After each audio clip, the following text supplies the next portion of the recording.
Malabari cafe നിങ്ങളുടെ content കണ്ടാൽ അറിയാം, ഒരു കംപ്ലീറ്റ് ഹോം മെയ്ഡാണ്, ഒരു കുടിൽ വ്യവസായമാണ് അല്ലേ? അതെ അതെ തീർച്ചയായും. From thread to posting, who is doing what?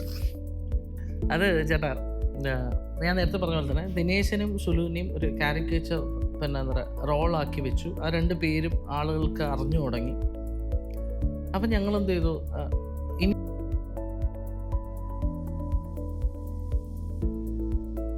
ഒന്നാമത് നിങ്ങളുടെ ഹ്യൂമർ വളരെ നാച്ചുറലായ ഒരു ഹ്യൂമറാണ്, പിന്നെ ക്ലീൻ ആണ്, സോഫ്റ്റ് ആണ്, നിങ്ങളുടെ പ്രസൻറ്റേഷൻ ഭയങ്കര നാച്ചുറലാണ്. ഓക്കെ, മൂന്ന് പേരുടെയും.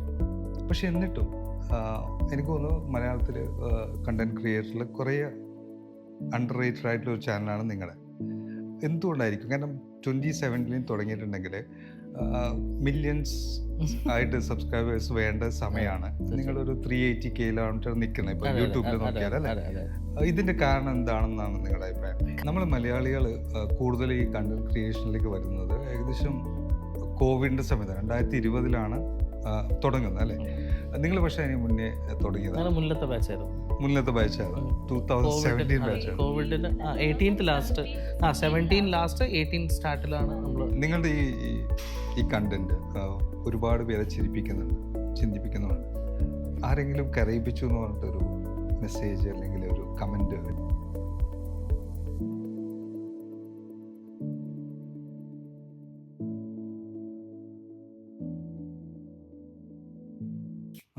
നമസ്കാരം. എൻ്റെ മുന്നിലിരിക്കുന്നത് ഇപ്പം മലയാളികൾ ഏറെ ഇഷ്ടപ്പെടുന്ന കണ്ടന്റ് ക്രിയേറ്റേഴ്സ് ആണ്, മലബാറി കഫേയുടെ പ്രൊമോട്ടേഴ്സ് ആണ് അല്ലേ?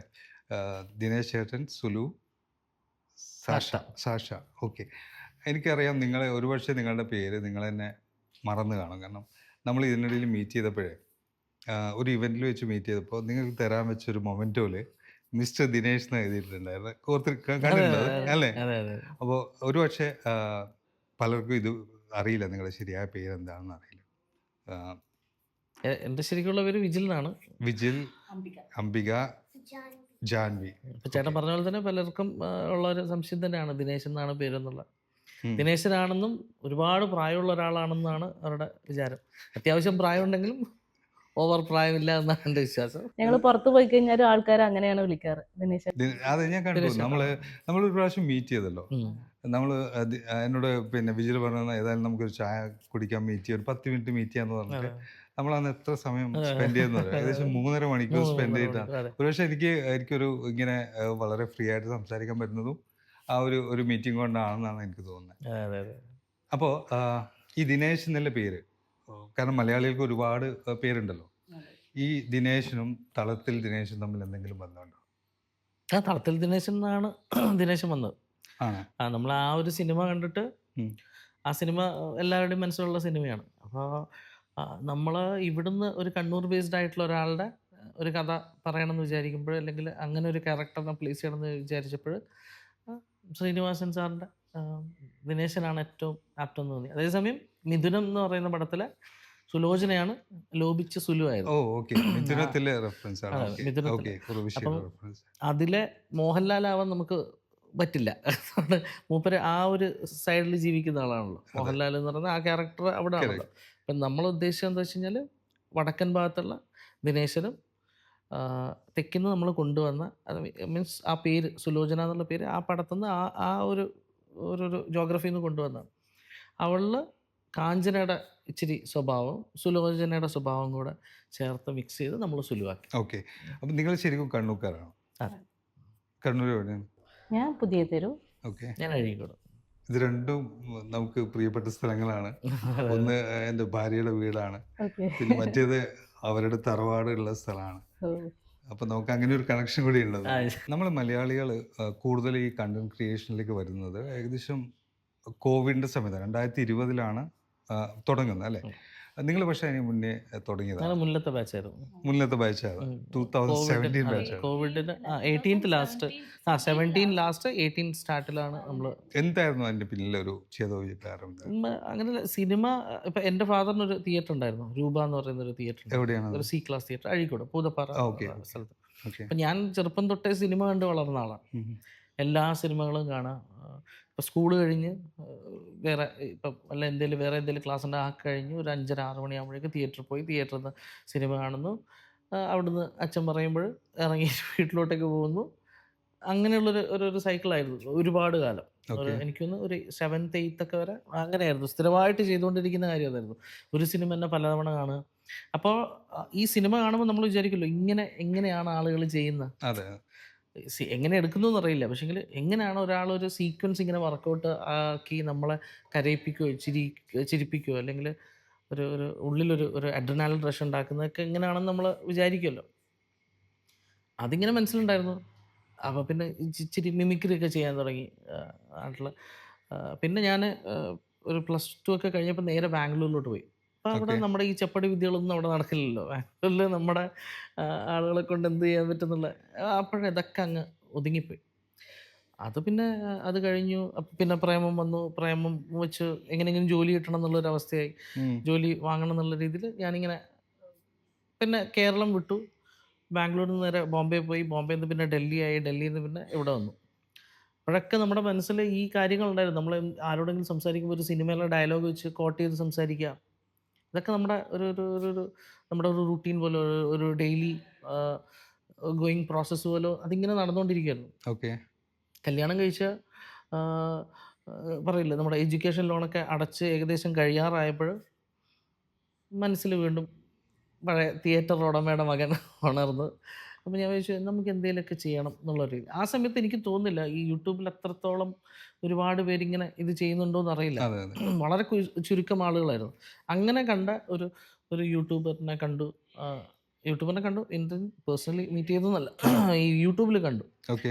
അപ്പോൾ അവരിൽ നിന്ന് ഇൻസ്പിറേഷൻ നമുക്ക് കിട്ടി. കാരണം ഇങ്ങനൊരു ഹസ്ബൻഡ് ആൻഡ് വൈഫ് കോംബോ.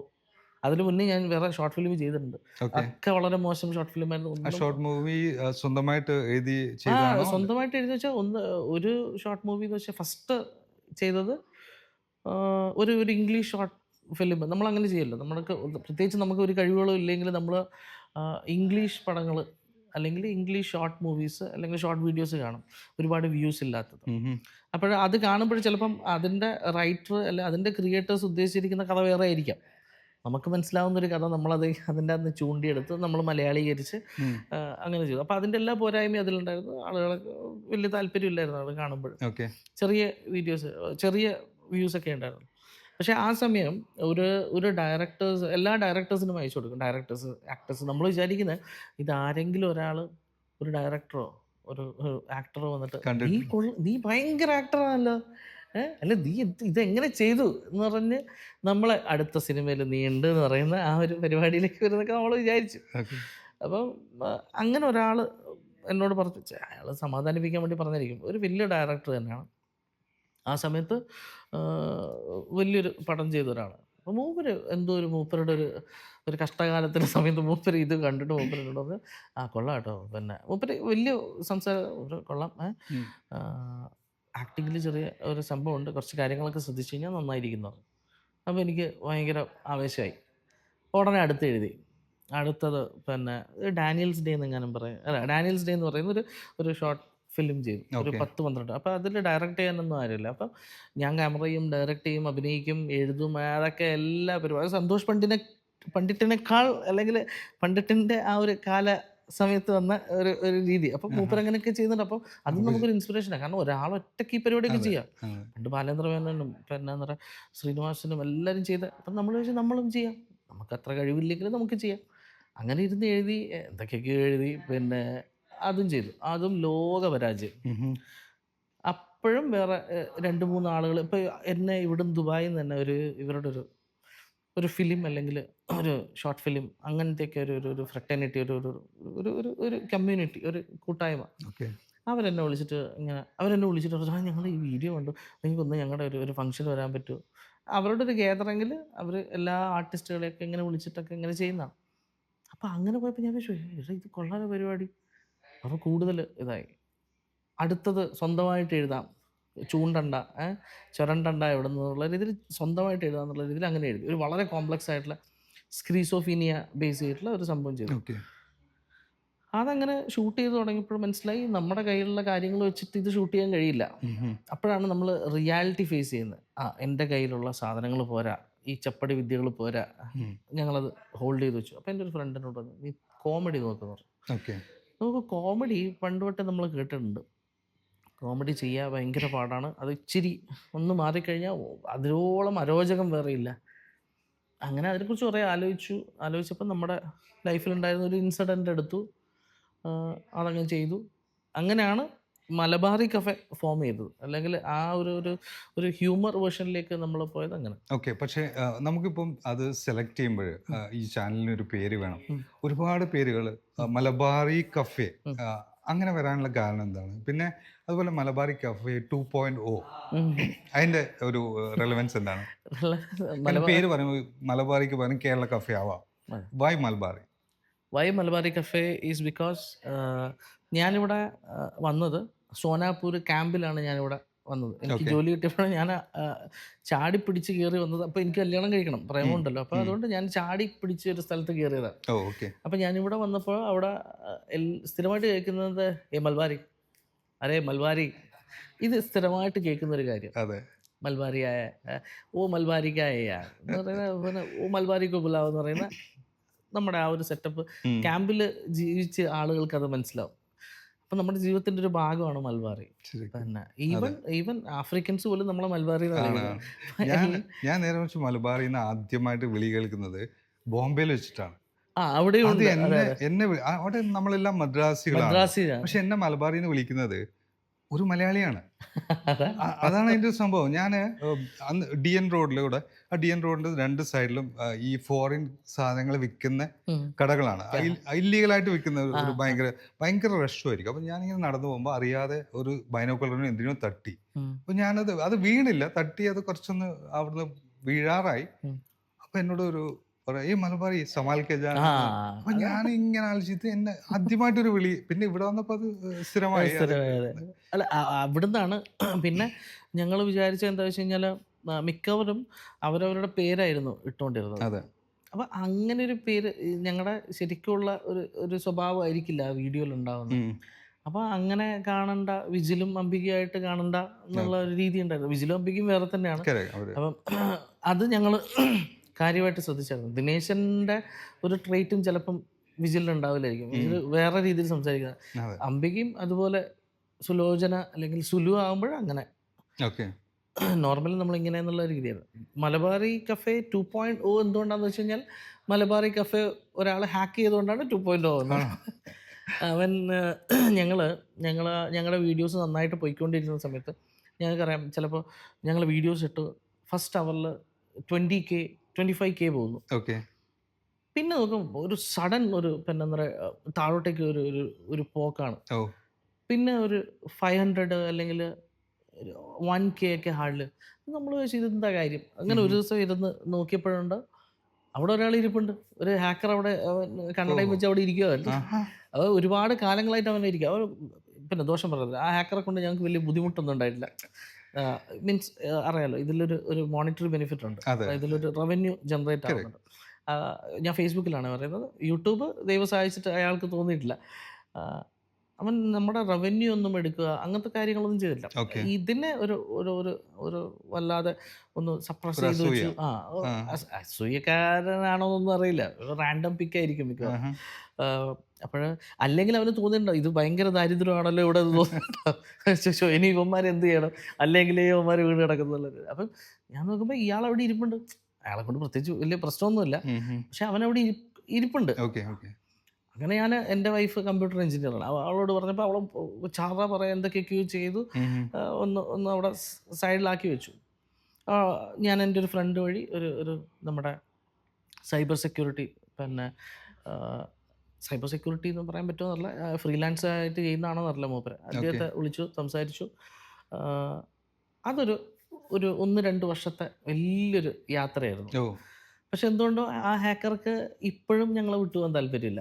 അയാൾ ഇപ്പോഴും അവിടെ ഉണ്ട്, അയാൾ അറിയുമെന്ന് പോലും അറിയില്ല. അപ്പം ഞാനൊരു പോയിന്റിൽ വിചാരിച്ചു, ഞാനിപ്പം അവനെ ബുദ്ധിമുട്ടിച്ചിട്ട് കാര്യമില്ല, അവൻ പാവം അവിടെ മറന്നു പോയിട്ടുണ്ടാവും ചിലപ്പോൾ ഈ പേജ് ഹാക്ക് ചെയ്ത കാര്യം. അവൻ അവൻ്റെ വഴിക്ക് വിട്ടോട്ടെ. ഇപ്പം അവൻ ആ പേജ് വേണമെങ്കിൽ അവൻ എടുത്തോട്ടെ. നമ്മൾ ഇപ്പം എന്ത് ചെയ്യാൻ, നമുക്കിപ്പോൾ കരഞ്ഞിരിക്കാൻ പറ്റില്ല. അതെ അതെ. ഞാൻ ഉടനെ അടുത്ത പേജ് തുടങ്ങി. Okay okay. അതിനെക്കുറിച്ച് അയാൾ അറിഞ്ഞിട്ടില്ല എന്ന് തോന്നുന്നു. എനിക്കൊന്നും മലയാളി ആയിരിക്കില്ല, ഒരു ചൈനക്കാരനാവാനാണ് സാധ്യത. അതെ, ലെറ്റേഴ്സ് എല്ലാം ഇങ്ങനെ ചൈനീസ് ലെറ്റേഴ്സ് ആയിരുന്നു. ആണോ വിജിൽ? മലബാറി കഫേ നിങ്ങളുടെ കണ്ടന്റ് കണ്ടാലറിയാം, ഒരു കംപ്ലീറ്റ് ഹോം മെയ്ഡാണ്, ഒരു കുടിൽ വ്യവസായമാണ് അല്ലേ? അതെ അതെ തീർച്ചയായും. From thread to posting, who is doing what? Thread ഞാൻ ഉണ്ടാക്കാറുണ്ട്. Okay. സ്റ്റോറി പണ്ടൊക്കെ സ്ക്രിപ്റ്റ് എഴുതുമായിരുന്നു, ഓക്കെ ഈ വീഡിയോസിനുള്ള സ്ക്രിപ്റ്റ്. ഇപ്പോഴും അങ്ങനെയല്ല, ഇപ്പോഴും കൂടുതലും ചെറിയ പോയിന്റ്സ് മാത്രം വെച്ചിട്ട് മനസ്സിൽ നിന്ന് എടുത്ത് ചെയ്യുന്നതാണ്. അതായത് നമ്മൾ പറഞ്ഞ സ്ഥിരമായിട്ട് ഇത് ചെയ്യുമ്പോൾ നമ്മൾ അങ്ങനെ കുറച്ച് പോയിന്റ്സ് ഓർമ്മ വെച്ചിരിക്കും, ചില ഡയലോഗുകൾ ഓർത്ത് വെച്ചിരിക്കും, അങ്ങനെ എടുക്കുകയാണ് ഞാൻ കൂടുതൽ ചെയ്യുന്നത്. പിന്നെ ഇവള് ഓരോ കാര്യങ്ങൾ പറയുമ്പോൾ അതിൻ്റെ അന്ന് ചില ത്രെഡ്സ് എടുക്കും. ഓരോരോ സംഭവങ്ങൾ നാട്ടിൽ നടന്നതും വീട്ടിൽ നടന്നതും സോഷ്യൽ മീഡിയയിൽ ഇപ്പം social media യിലുള്ള കറണ്ട് എന്താണ്, ഓക്കെ. ഇപ്പൊ എന്റെ മാനറിസം പോലും നിങ്ങൾക്ക് വേണമെങ്കിൽ ഒരുപക്ഷെ നിങ്ങൾ ഒരു ഇത് കഴിഞ്ഞിട്ട് എടുക്കാം. സാധ്യതയുണ്ട് അല്ലേ? ഇത് കഴിഞ്ഞിട്ട് അല്ലേ, ഞാനിപ്പോ എന്റെ ഒരു പ്രശ്നം ഞാൻ പറഞ്ഞല്ലോ അല്ല, അല്ലേ? ഒന്നാമത്തെ കാര്യം ചേട്ടാ, നമ്മൾ കൂടുതലായിട്ട് നോക്കുന്ന ഈ ഒബ്സർവേഷൻ ആണ്. Correct. അതായത് ഒബ്സർവേഷൻ എന്ന് പറഞ്ഞാൽ ഒബ്സർവേഷൻ അങ്ങനെ ഭയങ്കര എന്നല്ല, പക്ഷെ നമ്മൾ മുന്നിൽ കാണുന്ന ആൾ എങ്ങനെയാണ്, അല്ലെങ്കിൽ നമ്മുടെ ചുറ്റുപാട് എങ്ങനെയാണ്, ആളുകൾ എങ്ങനെ അതിനെ ഒരു കാര്യത്തോട് റിയാക്ട് ചെയ്യുന്നു എന്നുള്ളതൊക്കെ നമ്മൾ കാണുമല്ലോ. Correct. ആഹാ, ഇപ്പം എൻ്റെ നാട്ടിൽ ഒരു അമ്മായി ആയിരിക്കില്ല അടുത്ത അമ്മായി, അതെ. ഒരു അമ്മായിയുടെ ട്രീറ്റ് ആയിരിക്കില്ല അടുത്ത അമ്മായിക്ക്, ഒരു അമ്മായി പറയുന്ന പോലെ ആയിരിക്കില്ല, അതേപോലെ ഒരു അമ്മാവൻ പറയുന്ന പോലെ ആയിരിക്കില്ല, ഒരു മാമനായിരിക്കില്ല മറ്റേ മാമൻ. അപ്പം നമ്മുടെ ചുറ്റുവട്ടത്ത് ഒരുപാട് ആളുകളുണ്ട്. ചിലപ്പോൾ അവർ പറയുന്ന ചില കാര്യങ്ങളായിരിക്കും, ഒരു വാക്കായിരിക്കും നമുക്ക് കിട്ടുന്നത്. ആ വാക്ക് വെച്ച് നമ്മൾ വിചാരിക്കും അവർ ഇങ്ങനെ ഒരു കാര്യം എങ്ങനെ പറയും, എങ്ങനെ ചിന്തിക്കും. ഇപ്പം ഞങ്ങളുടെ വീഡിയോസിലൊന്നും അങ്ങനെ വലിയൊരു ഈ ഹോം മെയ്ഡ് വീഡിയോ ആയതുകൊണ്ട് തന്നെ അതിൽ ഒരു ഹുക്ക് നിങ്ങൾ പ്രതീക്ഷിക്കേണ്ട. ചില വീഡിയോസിൽ ഹുക്കിന് വേണ്ടി മാത്രം വീഡിയോസ് ചെയ്യാറുണ്ട്. അപ്പോൾ അതല്ലാതെ ഒരു ഹുക്ക് പ്രതീക്ഷിക്കേണ്ട. നമ്മൾ വളരെ ഓർഗാനിക്കായിട്ട് വന്ന് വളരെ സ്ലോ പേസ് ആയിട്ട് തുടങ്ങി നിങ്ങളിങ്ങനെ ചില ആളുകൾക്ക് റിലേറ്റ് ആവും, ചില ആളുകൾക്ക് റിലേറ്റ് ആവില്ല. അങ്ങനെയാണ് അതിൻ്റെ ഒരു രീതി പോകുന്നത്. Correct. അപ്പം അതിൻ്റെ എഡിറ്റിങ്, അതിൻ്റെ എഴുത്ത്, ക്യാമറ, അതൊക്കെ ഞാൻ ചെയ്യും. പിന്നെ അതിൻ്റെ സോഷ്യൽ മീഡിയയിലെ അതിൻ്റെ പോസ്റ്റിങ്, പിന്നെ അതിൻ്റെ കോമൻറ്റ് സെക്ഷൻ, അതിൻ്റെ അപ്പൊ ഒരു ഫുൾ സ്ക്രിപ്റ്റ് നിങ്ങൾ എഴുതി തയ്യാറാക്കുന്നുണ്ടോ? അല്ല നിങ്ങൾ അല്ല, ഈ ഹോം മെയ്ഡ് വീഡിയോ ഇപ്പം അതിനെ ഡിഫറൻഷ്യേറ്റ് ചെയ്യുന്ന ഈ ഹോം മെയ്ഡ് വീഡിയോയും, പിന്നെ ഇപ്പം അറിയാം നമ്മളെപ്പോഴും വലിയൊരു കാര്യത്തിന് വേണ്ടിയിട്ടാണല്ലോ നമ്മുടെ സമയം വെക്കുക. അപ്പം അതേപോലെ എനിക്കും ഉണ്ട് ആഗ്രഹം, ഒരു സിനിമയ്ക്ക് വേണ്ടി സ്ക്രിപ്റ്റ് ചെയ്യുക, അല്ലെങ്കിൽ ഒരു സിനിമയ്ക്ക് വേണ്ടി കഥ ചെയ്യുക എന്നുള്ളൊരു കാര്യം നമ്മുടെ മനസ്സിൽ എപ്പോഴും ഉണ്ട്. അതിന് വേണ്ടിയിട്ട് സ്ക്രിപ്റ്റ് ചെയ്യുന്നുണ്ട്, അതിന് വേണ്ടിയിട്ട് ഒരു സമയം വെച്ചിട്ട് എഴുതുന്നുണ്ട്. അപ്പം എഴുത്തറിയായിരിക്കും, ചേട്ടൻ എഴുത്തുകാരനായതുകൊണ്ട് തന്നെ ചേട്ടൻ അറിയാം. ചിലപ്പോൾ നമ്മളൊരു പോയിന്റിൽ അങ്ങ് നിൽക്കും, നമ്മുടെ തലയിലെ ലോജിക്കും നമ്മുടെ എല്ലാ മനുഷ്യരും പിന്നെ എന്താ പറയുക ഒരു ഓഡിയനൊക്കെ മുന്നിൽ വന്നിട്ട് നമ്മളോട് ഇങ്ങനെ കുറേ കാര്യങ്ങൾ ചോദിച്ച് നിൽക്കുന്നത്, ഇതെന്താണ് നീ എന്ത് എഴുതി വെച്ചിരിക്കുന്നത് എന്നൊക്കെ നമ്മളോട് ചോദിക്കും. അപ്പം നമ്മളവിടെ നിൽക്കും. ഇതങ്ങനെയല്ല, ഈ ഹോം മെയ്ഡ് വീഡിയോ അങ്ങനെയല്ല. അതിനൊരു നമ്മൾ ഒരു ഇൻവിസിബിൾ തലയും വാലും ഉടലും മാത്രമേ ഉണ്ടാവും. ഒരു കോണ്ടന്റ് പറയാ പോവാ, നമ്മൾ ഉദ്ദേശിക്കുന്ന ഒരു കാര്യം പറയാ പോവുക എന്നുള്ളത് മാത്രം. മറ്റേത് അങ്ങനെയല്ലല്ലോ. അപ്പം ആ ഒരു കാര്യത്തിന് സ്ക്രിപ്റ്റ് എഴുതുന്നുണ്ട് ഇപ്പോഴും. ഈ ഒരു കാര്യത്തിന് സ്ക്രിപ്റ്റ് അല്ല, പോയിന്റ്സ് എഴുതി വെക്കാറുണ്ട്. ചില ഡയലോഗുകൾ, ചില പിന്നെ ഹുക്ക് ഡയലോഗുകൾ, ചില പോയിന്റ്സ്, ഇവിടുന്ന് എന്ത് ചെയ്യണം എന്നുള്ള കാര്യങ്ങൾ, അങ്ങനെയാണ് ഇപ്പോൾ ചെയ്യുന്നത്. Okay okay. അപ്പോൾ ഇതിൽ പിന്നെ നിങ്ങളുടെ ഡയലോഗ്സ് നിങ്ങൾ ഇംപ്രൊവൈസ് ചെയ്യാണോ, അല്ല സ്പോണ്ടേനിയസ് ആയിട്ട് വരുന്നതാണോ, അല്ല നിങ്ങൾ എഴുതി തയ്യാറാക്കുന്നുണ്ടോ എല്ലാ ഡയലോഗ്സ്? നമ്മൾ പറയുന്നത് മാത്രമേ ചെയ്യുന്നുള്ളൂ. അങ്ങനെ ഒരു ഇംപ്രൊവൈസ് ഉണ്ടോ? ഇംപ്രവൈസ് ചെയ്യാറില്ല. സ്റ്റാർട്ടിങ്ങിലൊക്കെ എനിക്ക് തരുന്ന ഡയലോഗ്സ് ഒക്കെ എഴുതി തരും. പിന്നെ ചിലപ്പോഴും നമുക്ക് ചെയ്യുന്ന വെച്ചാൽ എടുത്തോണ്ടിരിക്കുമ്പോൾ നമുക്ക് തോന്നും എന്നാ ഇത് വേണ്ട, ഇവിടെ ഇത് പറഞ്ഞോളൂ. ഇപ്പം ചില ഹുക്കുകളൊക്കെ നമുക്ക് കിട്ടുന്നത് പലപ്പോഴും വീഡിയോ എടുത്തുകൊണ്ടിരിക്കുമ്പോൾ ഒരു പോയിന്റിൽ നമ്മൾ എഴുതി വെച്ച കാര്യം തന്നെ ഒരാൾ പറയുമ്പോൾ ആ കാര്യത്തിന് ചിലപ്പോൾ സ്ട്രെസ്സ് കൂടും. പിന്നെ നമ്മളിപ്പോൾ നീ നിൻ്റെ പണി നോക്കി പോയടാ എന്ന് പറയുന്നത്, നീ എൻ്റെ പണി നോക്കി പോയടാ, ഈ പോയടാ ചിലപ്പോൾ നമ്മളതങ്ങനെ എടുക്കും. അതിങ്ങനെ അതൊരു ഇതുപോലെ ഇങ്ങനെ എല്ലാത്തിലും കൊണ്ടുവരും. അങ്ങനെയൊക്കെ ചെയ്യാറുണ്ട്. ഓക്കെ. പിന്നെ അതെല്ലാം നിങ്ങളുടെ മേക്കിങ്ങിൽ ഒരു പെർഫെക്ഷൻ ഉണ്ട്. അതായത് നിങ്ങൾ ഒരു ഹോം മെയ്ഡ് വീഡിയോ അല്ലെങ്കിൽ ഞങ്ങള് പറയല്ലേ വീട്ടിൽ നിന്ന് മുറുക്കുണ്ടാക്കുന്ന, അതുപോലെ ഫോർ എക്സാമ്പിൾ നിങ്ങൾ ക്യാമറ വെക്കുന്നതിൽ പോലും ഇവർ ഒരു ബാക്ക് ഷോട്ട് ആണെങ്കിൽ നിങ്ങൾ അതിൽ ഷോൾഡർ കാണിക്കാൻ ശ്രദ്ധിക്കുന്നത്, ഇതൊക്കെ ചെറിയ ചെറിയ കാര്യങ്ങൾ നിങ്ങൾ ഓൾറെഡി ശ്രദ്ധിക്കുന്നുണ്ട്. ഡബിങ് എങ്ങനെയാണ് ചെയ്യുന്നത്? നിങ്ങൾ സ്പോട്ടായിട്ട് മൈക്ക് വെച്ചിട്ടാണോ, അല്ല വീണ്ടും ഡബ് ചെയ്യുന്നുണ്ടോ? മൈക്ക് വെച്ചിട്ട് തന്നെയാണ്. അതും കൂടെ അതിലൊരു കാര്യം എന്ന് വെച്ചാൽ ആ മൈക്ക് വിസിബിൾ അല്ലാതെ ഇരിക്കാൻ നിങ്ങൾ അതും കൂടെ ശ്രദ്ധിക്കുന്നുണ്ട്. അതിന്റെ ഒരു അല്ല ഞങ്ങളെന്ന് വെച്ച് കഴിഞ്ഞാൽ ഇപ്പം ആംഗിളിൻ്റെ കാര്യം വെച്ചാൽ നമ്മൾ ആദ്യം ചെയ്ത നമ്മുടെ ഏറ്റവും ഫെയിലിയർ ആയിട്ടുള്ള 2 ഷോർട്ട് ഫിലിംസാണ് നമുക്ക് ആ ഒരു ഒരു ഒരു ഒരു പാഠം തന്നത്. ഓക്കെ ഇങ്ങനെയാണ് ഇങ്ങനെ ആയിരിക്കാം ചെയ്യേണ്ടത് എന്നുള്ള ഓരോ കാര്യങ്ങൾ. പിന്നെ അൾട്ടിമേറ്റ്ലി നമ്മൾ ഈ ഒരു വീഡിയോ കാണുന്ന ആളുകൾക്ക് അവർ മിനിമം പ്രതീക്ഷിക്കുന്ന അല്ലെ ഡിമാൻഡ് ചെയ്യുന്ന അറിയാതെ ഡിമാൻഡ് ചെയ്യുന്ന ഒരു ഒരു ഒരു ഒരു ഒരു സെറ്റ് ഓഫ് റൂൾസ് ഉണ്ടാവുമായിരിക്കും. ഓക്കെ ഇതിങ്ങനെയാണ് എന്ന് പറയുന്ന ഒരു കാര്യം, ഇതിങ്ങനെയാണ്. ഇതിന് ഒരുപാട് ക്വാളിറ്റി ആയിക്കഴിഞ്ഞാലും ആളുകൾക്ക് ഇഷ്ടപ്പെടില്ല. ഇപ്പം മലയാളത്തിൽ തന്നെ ഒരു വലിയൊരു ഫേമസ് ഒരു ചാനൽ, ഞാൻ പേര് പറയുന്നില്ല, അവർ പണ്ട് അവരുടെ ക്രീം ടൈമിൽ അവർ ചെയ്തിരിക്കുന്നത് അങ്ങനെയാണ്. ഒരു ഇച്ചിരി ഇംപെർഫെക്ഷൻസ് ഒക്കെ വെച്ചിട്ട് ചെറിയ പയ്യ കാര്യങ്ങളൊക്കെ അതിന് നമ്മൾ ഭയങ്കരമായിട്ട് നമ്മൾ അതിനെ ആരാധിക്കുവാണ്, നമ്മൾ അതിൻ്റെ പുറകെ പോവാണ്. പക്ഷെ അവർ ക്വാളിറ്റി കൂട്ടി കൂട്ടി കൂട്ടി വന്നപ്പോൾ ഈ കാണുന്ന നമ്മൾ അവരുടെ ആക്ടിങ് പൊട്ടൻഷ്യൽ താഴോട്ടേക്ക് പോയിട്ടില്ല, മുകളിലോട്ടേക്ക് പോകുന്നുള്ളൂ. അവരുടെ കോണ്ടന്റും മുകളിലോട്ടേക്ക് തന്നെ പോകുന്നത്. ബട്ട് നമ്മൾ കാണുന്ന രീതി വെച്ചിട്ട് നമ്മൾ അല്ല ഇത് പോരല്ലോ, ഇവന്മാർ ഈ ബാക്കിയൊക്കെ ശ്രദ്ധിക്കുന്നു, ഈ കോണ്ടന്റ് പോകുന്നു എന്ന് പറയുന്നത് അതെന്തുകൊണ്ടാന്ന് വെച്ച് കഴിഞ്ഞാൽ ചില കാര്യങ്ങൾക്ക് ഇത്രേ പാടുള്ളൂ. ചിലത് ഒത്തിരി പോയി കഴിഞ്ഞാൽ ചില ആളുകൾ പറയല്ലേ റീല് മറ്റേ സിനിമയിലോട്ടേക്ക് പോകുമ്പോൾ റീൽ അഭിനയം കാണിച്ചു കഴിഞ്ഞാൽ സിനിമയിൽ അഭിനയിക്കാൻ പറ്റില്ല. അപ്പം എല്ലാത്തിനും നമ്മൾ കാണുന്ന രീതിയുണ്ട്. അപ്പം അതിൽ എത്രത്തോളം ക്വാളിറ്റി കുറച്ച് വെക്കാം എന്നുള്ള രീതിയിലാണ് നമ്മളിപ്പോൾ വെച്ചുകൊണ്ടിരിക്കുന്നത്. ഓക്കെ, നിങ്ങളിപ്പോൾ ഇത് ഷൂട്ട് ചെയ്താൽ സാധാരണ ഒരു ഷോർട്ട് മൂവി എന്ത് ഷൂട്ട് ചെയ്താലും ഒരാൾ ഒരു ഡയറക്ടർ അത് ഓക്കെ എന്ന് പറയുമല്ലോ സാധാരണഗതിയിൽ. ഇപ്പം നിങ്ങൾ കപ്പിളാകുമ്പോൾ നിങ്ങൾ ഷൂട്ട് ചെയ്തിട്ട് നിങ്ങൾ പരസ്പരം ഡിസ്കസ് ചെയ്യോ ഇത് ഓക്കെ ആണെന്ന്, അല്ല ഇത് വിജിലിൻ്റെ കോളാണോ അല്ല അംബികയുടെ കോളാണോ? അല്ല, അവർക്ക് ദേഷ്യം പിടിച്ച് പോകുമ്പോൾ അത് ഓക്കെ, അതിൽ കൂടുതൽ നമുക്ക് ടേക്സ് എടുക്കാൻ പറ്റില്ല. എനിക്ക് പറ്റില്ല എന്ന് പറയും. അപ്പോൾ ആ ഷോട്ട് ഓക്കെയാണ്, ആ ഷോട്ട് ഓക്കെ. പിന്നെ എഡിറ്റിംഗ് ടൈം പലപ്പോഴും പറ്റുന്ന നമ്മുടെ ജഡ്ജ്മെൻറ്റ് തെറ്റുന്ന കേട്ടാ. ഇതിപ്പോൾ നമ്മൾ ചിലപ്പോൾ ഓക്കെ പറയാത്ത ഞാൻ വീണ്ടും ചെയ്യിപ്പിക്കുന്ന ഇതിപ്പോൾ ഞാൻ ക്യാമറ ചെയ്യുന്നതുകൊണ്ടാണ് ഞാൻ ചെയ്യിപ്പിക്കുന്നതെന്ന് പറയുന്നത്. അപ്പം നമ്മൾ ഇത് പോരാ അടുത്തോ എന്ന് പറയുന്ന മിക്ക സമയത്തും അംബികയുടെ കാര്യത്തിൽ അംബികയുടെ ആദ്യത്തെ ഷോട്ടായിരിക്കും ഞാൻ എടുക്കുന്നുണ്ടാവും, ഞാൻ വേണ്ടാന്ന് പറഞ്ഞ ഷോട്ടായിരിക്കും ഞാൻ എടുക്കുന്നുണ്ടാവും. അപ്പം അതെന്തുകൊണ്ടാണെന്നല്ല, അത് അവളുടെ ഒരു മാജിക്കാണ്. അവൾ ചെയ്യുന്ന ആ സംഭവത്തിൽ എനിക്ക് ഇത് പോരാ എന്ന് ഞാൻ ചിലപ്പോൾ വിചാരിക്കുന്നതായിരിക്കും. എഡിറ്റിൽ ഞാൻ എഡിറ്റ് ചെയ്യാനിരിക്കുമ്പോൾ ഞാൻ വിശ്വസിക്കുന്നത് കേട്ടോ, ഒരു കോണ്ടന്റ് കൊടുത്ത ഒരാൾ അതിനൊരു എനർജി ആർക്കുണ്ടെന്ന് വിചാരിക്കണം. നമ്മളിങ്ങനെ തുടങ്ങി ഇങ്ങനെ നമ്മളറിയാതെ നമ്മുടെ മനസ്സിലിങ്ങനെ അപ്പോഴാണ് അതിന് ഭയങ്കരമായിട്ട് സിങ്ക് വരിക. അല്ലെങ്കിൽ നമ്മൾ ചിലപ്പോഴൊക്കെ നമ്മൾ ചില കാണാറില്ലേ, ഈ നോർത്ത് ഇന്ത്യൻ വീഡിയോസ് കാണാറില്ലേ, അവർക്കൊരു എനർജി ആർക്കുണ്ടാവില്ല, അവരെല്ലാത്തിനും ഇങ്ങനെ പറഞ്ഞിട്ട് പോവുക, അതുണ്ടാവും. അപ്പം അതാണ് ചില ആളുകളൊക്കെ വിളിക്കുന്ന റീൽ അഭിനയം എന്ന് പറയുന്നത്. എല്ലാത്തിനും ഒരു എനർജി കൊടുത്ത് നമ്മൾ അങ്ങനെ കൊടുക്കാതെ ഇതിനൊരു ചിലപ്പോൾ ആളുകൾക്ക് ഇഷ്ടപ്പെടാതിരിക്കും, അതിനൊരു വേവ് കൊടുക്കാൻ വേണ്ടി നോക്കാം. ഒന്നാമത് നിങ്ങളുടെ ഹ്യൂമർ വളരെ നാച്ചുറലായ ഒരു ഹ്യൂമറാണ്, പിന്നെ ക്ലീൻ ആണ്, സോഫ്റ്റ് ആണ്, നിങ്ങളുടെ പ്രസൻറ്റേഷൻ ഭയങ്കര നാച്ചുറലാണ്. ഓക്കെ, 3 പേരുടെയും. പക്ഷെ എന്നിട്ടും എനിക്ക് തോന്നുന്നു മലയാളത്തിൽ കണ്ടന്റ് ക്രിയേറ്ററിൽ കുറേ അണ്ടർ റേറ്റഡ് ആയിട്ടുള്ള ഒരു ചാനലാണ് നിങ്ങളുടെ. എന്തുകൊണ്ടായിരിക്കും? കാരണം 2017 തുടങ്ങിയിട്ടുണ്ടെങ്കിൽ മില്യൺസ് ആയിട്ട് സബ്സ്ക്രൈബേഴ്സ് വേണ്ട സമയമാണ്. നിങ്ങളൊരു 380K നിൽക്കുന്നത് ഇപ്പോൾ യൂട്യൂബിൽ നോക്കിയാൽ അല്ലേ? ഇതിൻ്റെ കാരണം എന്താണെന്നാണ് നിങ്ങളുടെ അഭിപ്രായം? എനിക്ക് എൻ്റെ ഒരു ഒബ്സർവേഷൻ ഉണ്ട്. ഒന്നാമത്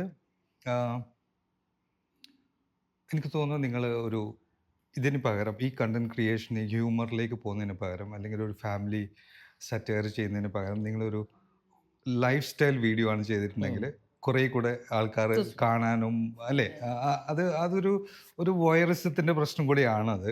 നമ്മുടെ മറ്റുള്ളവരുടെ ജീവിതത്തിൽ എന്ത് നടക്കുന്നു എന്ന് കാണാനുള്ള ഒരു ആകാംക്ഷ എല്ലാവർക്കും ഉണ്ട്. അതുകൊണ്ട് അങ്ങനെയുള്ള വീഡിയോസിന്, അങ്ങനെയുള്ള കണ്ടന്റ് ക്രിയേറ്റേഴ്സിന് ഒരുപാട് മില്യൺസിലേക്കാണ്, 10 മില്യൺ ഒക്കെ നിങ്ങളെ കാണും പിന്നീട് തുടങ്ങിയതാണ്.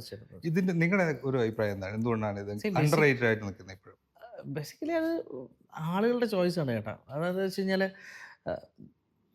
ഞങ്ങൾ പൊതുവെ ആളുകളോട് ഞങ്ങളെ സബ്സ്ക്രൈബ് ചെയ്യുമെന്ന് പറയാറില്ല. പിന്നെ ഞങ്ങളൊരു പ്രീ കൊറോണ ബാച്ച് ആയതുകൊണ്ട് തന്നെ അതിലൊരു ഓൾഡ് സ്കൂളായിരിക്കും ഞങ്ങൾ. ആ കൊറോണ ടൈം ഞങ്ങളത് യൂസ് ചെയ്യാൻ ശ്രമിച്ചിട്ടില്ല. മീൻസ് ആ സമയത്ത് മാക്സിമം പുഷ് ചെയ്യാൻ വേണ്ടിയിട്ട് ഞങ്ങൾ ശ്രമിച്ചിട്ടില്ല. ഓക്കെ. അതെന്തുകൊണ്ടാണ് ശ്രമിക്കുക? അതിന് പ്രത്യേകിച്ച് അജണ്ടകളൊന്നുമില്ല. അത് ശ്രമിച്ചിട്ടില്ല. അത് നമ്മുടെ കുഴപ്പം തന്നെയായിരിക്കും. ഞങ്ങൾ ഈ ടൈം കിട്ടുന്ന ആ അതെ, ഒരു സമയം സമയത്ത് കിട്ടുമ്പോൾ ചെയ്യുക മാത്രം എന്നുള്ള ചെയ്യുക രീതിയാണ്. എന്നുള്ളത്. പിന്നെ ഇതിനു വേണ്ടി ഇൻസ്റ്റ ടൈം കാണാറില്ല. പിന്നെ ഇൻസ്റ്റയിൽ ഞങ്ങൾ പിന്നെ ആക്റ്റീവ് ആയതൊക്കെ എനിക്ക് തോന്നുന്നു വളരെ അടുത്താണ്. ഒരു Okay. 3 ഇയേഴ്സ് 2 ഇയേഴ്സ് ഒക്കെ മുന്നെയാണ് ഞങ്ങൾ ഇൻസ്റ്റയിൽ തുടങ്ങിയത്. അപ്പം ഞങ്ങൾ എന്താ ചെയ്യുന്നത് വെച്ച് കഴിഞ്ഞാൽ ഞങ്ങൾ വീഡിയോ ഓർഗാനിക്കായിട്ട് നിങ്ങൾ ചെയ്യുന്നുണ്ടെങ്കിൽ പിന്നെ എന്താ പറയുക ഗ്രോ ആവുന്നുണ്ടെങ്കിൽ ഗ്രോ ആവട്ടെ എന്നുള്ള രീതിയിലായിരുന്നു നമ്മൾ വന്നത്. പിന്നെ ചേട്ടൻ പറഞ്ഞ പോലെ തന്നെ ബേസിക്കലി ആളുകൾക്ക് താല്പര്യം എല്ലാവരെയും അടച്ചു പറയുന്നില്ല, ഒരു മെജോറിറ്റി ആളുകൾക്ക്, ഈവൻ ഞാൻ പോലും മറ്റൊരാൾക്ക് എന്ത് സംഭവിച്ചു എന്ന് പറയുന്നതാണ് എനിക്ക് ഏറ്റവും താല്പര്യം. സി അയാൾക്ക് എന്ത് പറ്റി എന്ന് പറയുന്നതാണ് നമ്മുടെ എപ്പോഴും നമ്മുടെ ഒരു ഹോട്ട് കേക്ക് എന്ന് പറയുന്നത്. അയാളുടെ വീട്ടിൽ എന്ത് പറ്റി, അയാളും അയാളുടെ ഭാര്യയും തമ്മിൽ വഴക്കാണോ, ഇന്നലത്തെ വീഡിയോയിൽ ഇന്നലെ 7 മണിക്ക് പോസ്റ്റ് ചെയ്ത വീഡിയോയിൽ വൈഫ് അവസാനം അവനോട് പിന്നെ എന്താ പറയുക ഞാൻ ഇനി ഈ ഒരു വീഡിയോക്കില്ല കേട്ടോ എന്ന് പറഞ്ഞിട്ടാണ് പോയത്. അത് ഇന്ന് എന്തായി, സോൾവ് ആയോ? ആ വൈഫിന് അമ്മയായിട്ട് പിന്നെ എന്താ പറയുക ഇപ്പോഴും ഓക്കെ ആണോ? അമ്മ ആ വീഡിയോയിൽ അമ്മ ചിരിച്ചിട്ടില്ല എന്ന് പറയുന്നത് എത്രയോ ആളുകളുണ്ട്. ശരിയാണ്. അത്തരം വീഡിയോയ്ക്ക് അതായത് നിങ്ങളെ പ്രൊവോക്ക് ചെയ്യാണ്, ചേട്ടനെയോ എന്നെയോ അല്ലെ ഇവളെയോ വേറെ ആരെയോ പ്രൊവോക്ക് ചെയ്യാണ് അത് ചോദിക്കാൻ വേണ്ടിയിട്ട്. അത് ചോദിക്കുമ്പോൾ എൻഗേജ്മെൻറ്റ് കൂടും ഒബ്വിയസ്ലി. ഈ ഞങ്ങളുടെ വീഡിയോസിൽ ഇപ്പം ആളുകൾ സ്നേഹം കൊണ്ട് ആളുകൾ നല്ല വീഡിയോ ആണ്, അണ്ടർ റേറ്റഡ് ചാനലാണ്, ഈ ഒരു പിന്നെ സംഭവം ഇതിലൊരു ഹുക്കില്ല. അതായത് ഇതിലൊരു ഫെർദർ കൺവേഴ്സേഷൻ നടത്തേണ്ട ആവശ്യമില്ല. മറ്റേത് അങ്ങനെയല്ല. എന്തുകൊണ്ട് അമ്മ പിന്നെ ചിരിച്ചില്ല, അവസാനം അമ്മയുടെ അടുത്ത് ക്യാമറ ഇന്നാൾ കൊണ്ടുവന്നപ്പോൾ അയാൾ നോക്കി ചിരിച്ചില്ല, കാരണം വൈഫ് അവിടെ ഉണ്ടായിരുന്നു. ബാക്കി നമ്മുടെ തലയിൽ ഒരുപാട് കാര്യങ്ങൾ, വ്യൂസിൻ്റെ തലയിൽ ഒരുപാട് കാര്യങ്ങൾ പോവാം. അപ്പം നമുക്കെപ്പോഴും അത് ലോകത്തെവിടെയും മലയാളികൾ മാത്രമല്ല എല്ലാ ആളുകൾക്കും പിന്നെ വന്നിട്ട് കുറ്റം പറയാൻ പറ്റുന്ന ഒരാളാണ് മലയാളികളല്ല, എല്ലാവർക്കും അടുത്ത വീട്ടിൽ എന്ത് നടക്കുന്നു എന്നുള്ളതാണ്. വലിയ വലിയ രാജ്യങ്ങൾ പോലും അടുത്ത രാജ്യത്ത് എന്ത് നടക്കുന്നു എന്ന് പിന്നെ എന്താ പറയുക അറിഞ്ഞിട്ട് അവിടെ പല പ്രശ്നങ്ങളും ചെയ്യുന്ന കാലം അല്ലേ. അപ്പം അതാണ് നടക്കുന്നത്, എപ്പോഴും അതാണ് ഇഷ്ടം. ഓക്കെ. അതുണ്ടാവും. പിന്നെ നിങ്ങൾ പെയ്ഡ് കണ്ടന്റ് തീരെ ചെയ്യുന്നില്ല എന്നുള്ളൊരു തീരുമാനമാണ് അല്ലേ? അത് ഞാൻ വേറൊരു ഇന്റർവ്യൂവിൽ നിങ്ങൾ പറഞ്ഞു. അതൊരു കാരണമായിരിക്കും ചിലപ്പം. അങ്ങനെ ചിലപ്പോൾ അവരൂടെ ഒരു പബ്ലിസിറ്റി കൊടുക്കുമായിരിക്കും. ഇപ്പം ചേട്ടൻ്റെ ഒരു ബ്രാൻഡ് ഞാൻ എൻഡോസ് ചെയ്യുമ്പോൾ അല്ല മീൻസ് ഒരു അതിനെ ബേസ് ചെയ്തിട്ടൊരു വീഡിയോ ചെയ്യുമ്പോൾ ചേട്ടനും 10 പേർക്ക് അത് സജസ്റ്റ് ചെയ്യുമായിരിക്കും. ഇപ്പം എന്നോട് പലരും പറഞ്ഞിട്ടുണ്ട് പിന്നെ ഞങ്ങളുടെ ഒരു കാര്യം ഒന്ന് പ്രൊമോട്ട് ചെയ്യണം. ഞങ്ങളുടെ ഫാമിലി ഗ്രൂപ്പിൽ 100-300 പേരുണ്ട്, കുറേ ഗ്രൂപ്പുകളുണ്ട്, 100-300 വലിയ ഫാമിലിയാണ്. അവരെ കൊണ്ടൊക്കെ സബ്സ്ക്രൈബ് ചെയ്യിപ്പിക്കും പോരാ. അത് അവര് ദേ ആർ സോ കൈൻഡ്. അവരങ്ങനെ പറയുന്ന ആളുകൾ. സി അൾട്ടിമേറ്റ്ലി ആ ഒരു ബിസിനസ് പെർസ്പെക്റ്റീവിൽ നോക്കുമ്പോൾ പൈസ തരാതെ വസൂലാക്കാനുള്ള പരിപാടിയാണെന്ന് മനസ്സിലാക്കാനുള്ളൊരു ബുദ്ധി നമുക്കുണ്ടാവുമല്ലോ. ഇപ്പം ഞാൻ വിചാരിക്കുന്ന വെച്ചാൽ എല്ലാം പൈസയല്ല കേട്ടോ. നമുക്ക് പൈസ കുറവായിരിക്കും, ദാരിദ്ര്യം ഉണ്ടാവുമായിരിക്കും, പക്ഷേ എല്ലാം പൈസ എന്നല്ല. എല്ലാത്തിലും പൈസ എന്ന് നോക്കിക്കഴിഞ്ഞാൽ നമ്മളെ വിറ്റ് പൈസ ഉണ്ടാക്കാൻ പുറകിൽ ഒരാൾ വരും. പിന്നെ ഇപ്പം എനിക്ക് എന്തും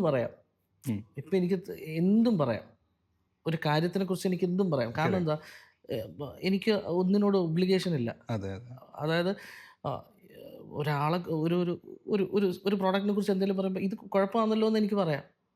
ഞാൻ അവിടുന്ന് പൈസ വാങ്ങിയിട്ടില്ല, ഇങ്ങനെ പറയുന്നേടാ എന്ന് പറയുന്ന ഒരു സംഭവമില്ല. അപ്പം ഞാൻ എല്ലാ സ്ഥലത്തും പറയുന്നതാണ്, പറഞ്ഞ് പഴകിയാണ്. ചേട്ടനൊരു വേറെ അല്ലെ ചേട്ടൻ്റെ കുഞ്ഞിന് വേണ്ടിയിട്ടൊരു പ്രൊഡക്റ്റ്, ഞാൻ പറഞ്ഞൊരു പ്രൊഡക്റ്റ് വാങ്ങി, അത് സക്സസ്ഫുൾ അല്ല അല്ലെ, അതുകൊണ്ട് ആ കുഞ്ഞിന് എന്തെങ്കിലും ബുദ്ധിമുട്ട് വന്നു കഴിഞ്ഞാൽ ഒബ്വിയസ്ലി ചേട്ടൻ പറയും വിജിൽ പറഞ്ഞിട്ടാണത് വാങ്ങിച്ച്. ചിലപ്പം ചേട്ടൻ മാന്യനായതുകൊണ്ട് ചേട്ടൻ എന്നെ വിളിച്ച് തെറി പറയില്ലായിരിക്കും, പക്ഷെ ഞാൻ പറയും, ഞാൻ അങ്ങനെ പറയും. ഞാൻ ഒരാളോടും ഒരു പ്രൊഡക്റ്റിനെ കുറിച്ച് അഭിപ്രായം ഞാൻ പറയാറില്ല. കാരണം അവരുടെ ഒരു പെയിൻ ആയിരിക്കും ആ പ്രൊഡക്റ്റ്.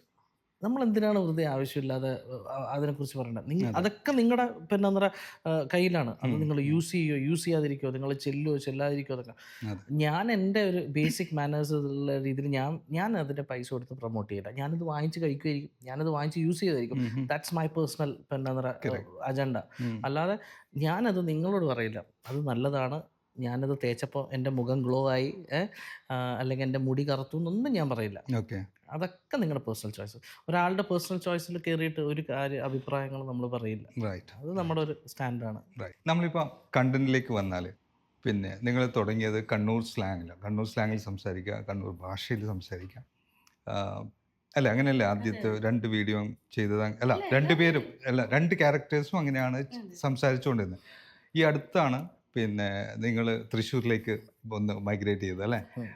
എന്താണ് അതിൻ്റെ കാരണം? തൃശ്ശൂർക്കാർ എത്ര ഹാപ്പിയാണ് അതിൽ? ഞാൻ പറയണോ അല്ലെ വൈഫ് പറയണോ? അല്ലല്ല, അത് ചേട്ടാ, ഞാൻ നേരത്തെ പറഞ്ഞ പോലെ തന്നെ ദിനേശനും സുലുവിനെയും ഒരു കാരിക്കേച്ചർ പിന്നെ എന്താ പറയുക റോളാക്കി വെച്ചു. ആ 2 പേരും ആളുകൾക്ക് അറിഞ്ഞു തുടങ്ങി.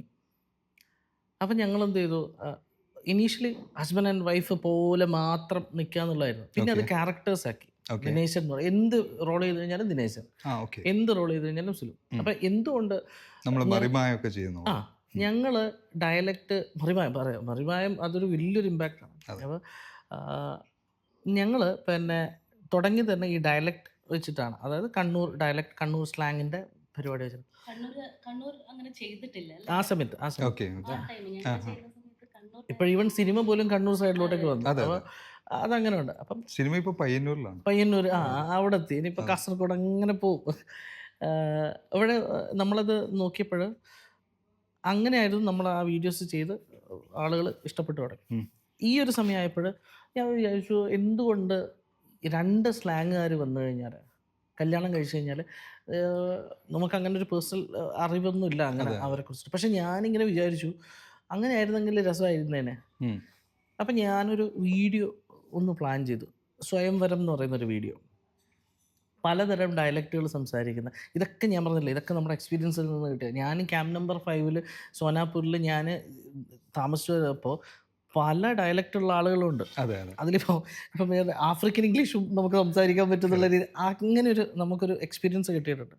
അപ്പോൾ അതിൽ ട്രിവാൻഡ്രംകാരുണ്ട്, പിന്നെ കൊച്ചിക്കാരുണ്ട്, കൊല്ലംകാരുണ്ട്, പിന്നെ തൃശ്ശൂരുകാരുണ്ട്, കാസർഗോഡ്, എല്ലാ ആളുകളുണ്ട്. അപ്പം നമ്മൾ നേരത്തെ പറഞ്ഞാൽ നമ്മളെല്ലാവരും കൗതുകത്തോടുകൂടി നോക്കുന്ന ആളാണ്. ഒരാൾ സംസാരിക്കുമ്പം അയാളുടെ രീതികൾ ശ്രദ്ധിക്കാറുണ്ട്, അയാൾ ഉപയോഗിക്കുന്ന സ്ട്രെസ് ചെയ്യുന്ന ഒരു വാക്ക് എവിടെ സ്ട്രെസ് ചെയ്യുന്നു അതൊക്കെ നോക്കാറുണ്ട്. അപ്പം ഞാൻ അങ്ങനെ ഒരു വീഡിയോ പ്ലാൻ ചെയ്തു. ഒരു പെൺകുട്ടീനെ, ഒരു സുലുവിനെ പല ഡിസ്ട്രിക്റ്റിലുള്ള ആളുകൾ വന്നിട്ട് സംസാരിച്ചിട്ട് അവൾക്ക് ഒരാളെ ഇഷ്ടപ്പെടുന്നു, അവൾ അവസാനം കണ്ണൂർക്കാരനെ കല്യാണം കഴിക്കുന്നു എന്നുള്ളൊരു രീതിയൊക്കെ പ്ലാൻ ചെയ്തു. പക്ഷേങ്കിൽ ഡയലക്റ്റുകൾ സംസാരിക്കുമ്പോൾ അത് എനിക്ക് എത്രത്തോളം പുൾ ഓഫ് ചെയ്യാൻ പറ്റുന്നത് എനിക്ക് ആ സമയത്ത് ഒരു സംശയം ഉണ്ടായിരുന്നു. അപ്പം ഞാനിങ്ങനെ ട്രിവാൻഡ്രംകാരനെ ആലോചിച്ചു. അപ്പോൾ ആ സമയത്ത് ട്രിവാൻഡ്രം എന്നൊക്കെ ട്രിവാൻഡ്രംകാർ ഒരുപാട് ഇവർ ചെയ്യുന്നുണ്ട്.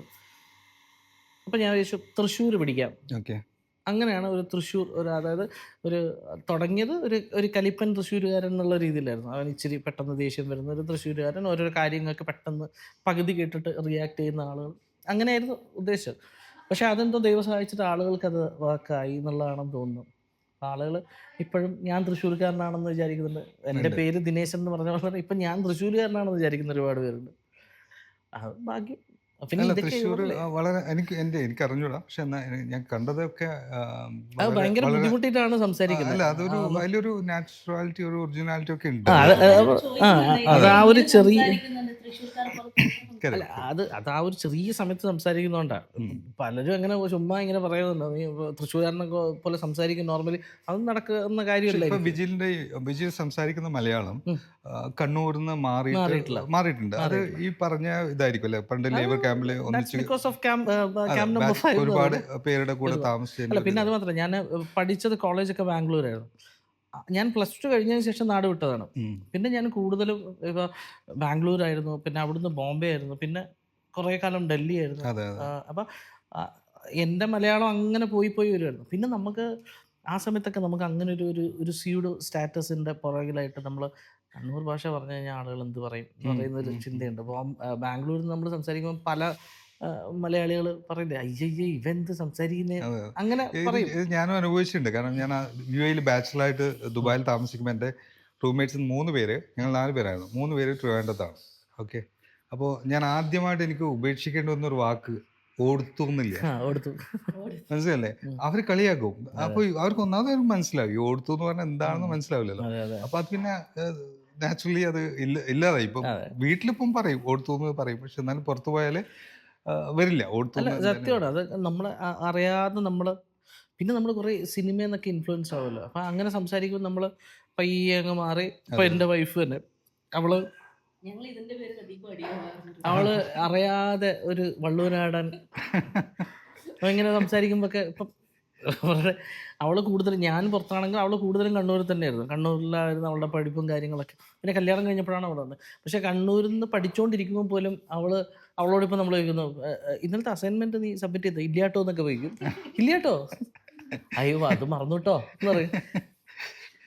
കണ്ണൂര് പുതിയതൊരു ചിറക്കൽ ഭാഗത്ത് ജനിച്ച് വളർന്ന് തിന്ന് ഉടുത്ത് വളർന്ന എൻ്റെ ഭാര്യ ഈ ഇട്ടോ എവിടെ നിന്ന് വന്നു ഇന്നും അറിയില്ല. പക്ഷെ ഇന്നും അവൾ അറിയാതെ പിന്നെ ഇങ്ങനെ പറയും, സൂക്ഷിക്കണം കേട്ടോ എന്ന് പറയും. എന്തിനാ സൂക്ഷിക്കണം കേട്ടോ? സൂക്ഷിക്കുക എന്ന് പറഞ്ഞാൽ മതി. നമ്മൾ കണ്ണൂർ ഭാഷ സൂക്ഷിക്കുന്നത്. അപ്പൊ അങ്ങനെ നമ്മളറിയാതെ നമ്മൾ ഫേക്ക് ചെയ്യുന്ന പല സ്ഥലങ്ങളുണ്ട്. ഉപയോഗിച്ചൊരു വാക്ക് എനിക്ക് തോന്നുന്നു, ഞാൻ കുറെ വാക്കുകൾ ഉപയോഗിച്ചു. നമ്മള് എന്നോട് എപ്പോ വിളിച്ചാലും ചേട്ടാന്നാണ് വിളിക്കുന്നത്. അതെന്തുണ്ടെന്ന് വെച്ചാൽ ചേട്ടാ, അത് പലർക്കും അത് കേൾക്കുമ്പോ എനിക്ക് തന്നെ അത് വിയേർഡായിട്ട് തോന്നി. എല്ലാട്ടാ എഴുന്നേട്ടാ എന്ന് പറയുന്നത്. അപ്പൊ ഈ ഏട്ടക്ക് വേറൊരു അർത്ഥം കൂടെ ഉണ്ട്, ഒരു മീനിന്റെ പേര് ഏട്ട. അപ്പൊ ആളുകൾ പല രീതിയിലും പറയുമ്പോൾ ഞാൻ വിചാരിച്ചു, എന്നാ പിന്നെ എനിക്ക് വലിയ ബുദ്ധിമുട്ട്, കാശ് ചിലവൊന്നുമില്ല ചേട്ടാന്ന് വിളിക്കുന്നത്. ഇപ്പൊ പിന്നെ അത് ശീലമായി, പിന്നെ ചേട്ടാ ചേട്ടാ ചേട്ടാ തന്നെ വിളിക്കുന്നത്.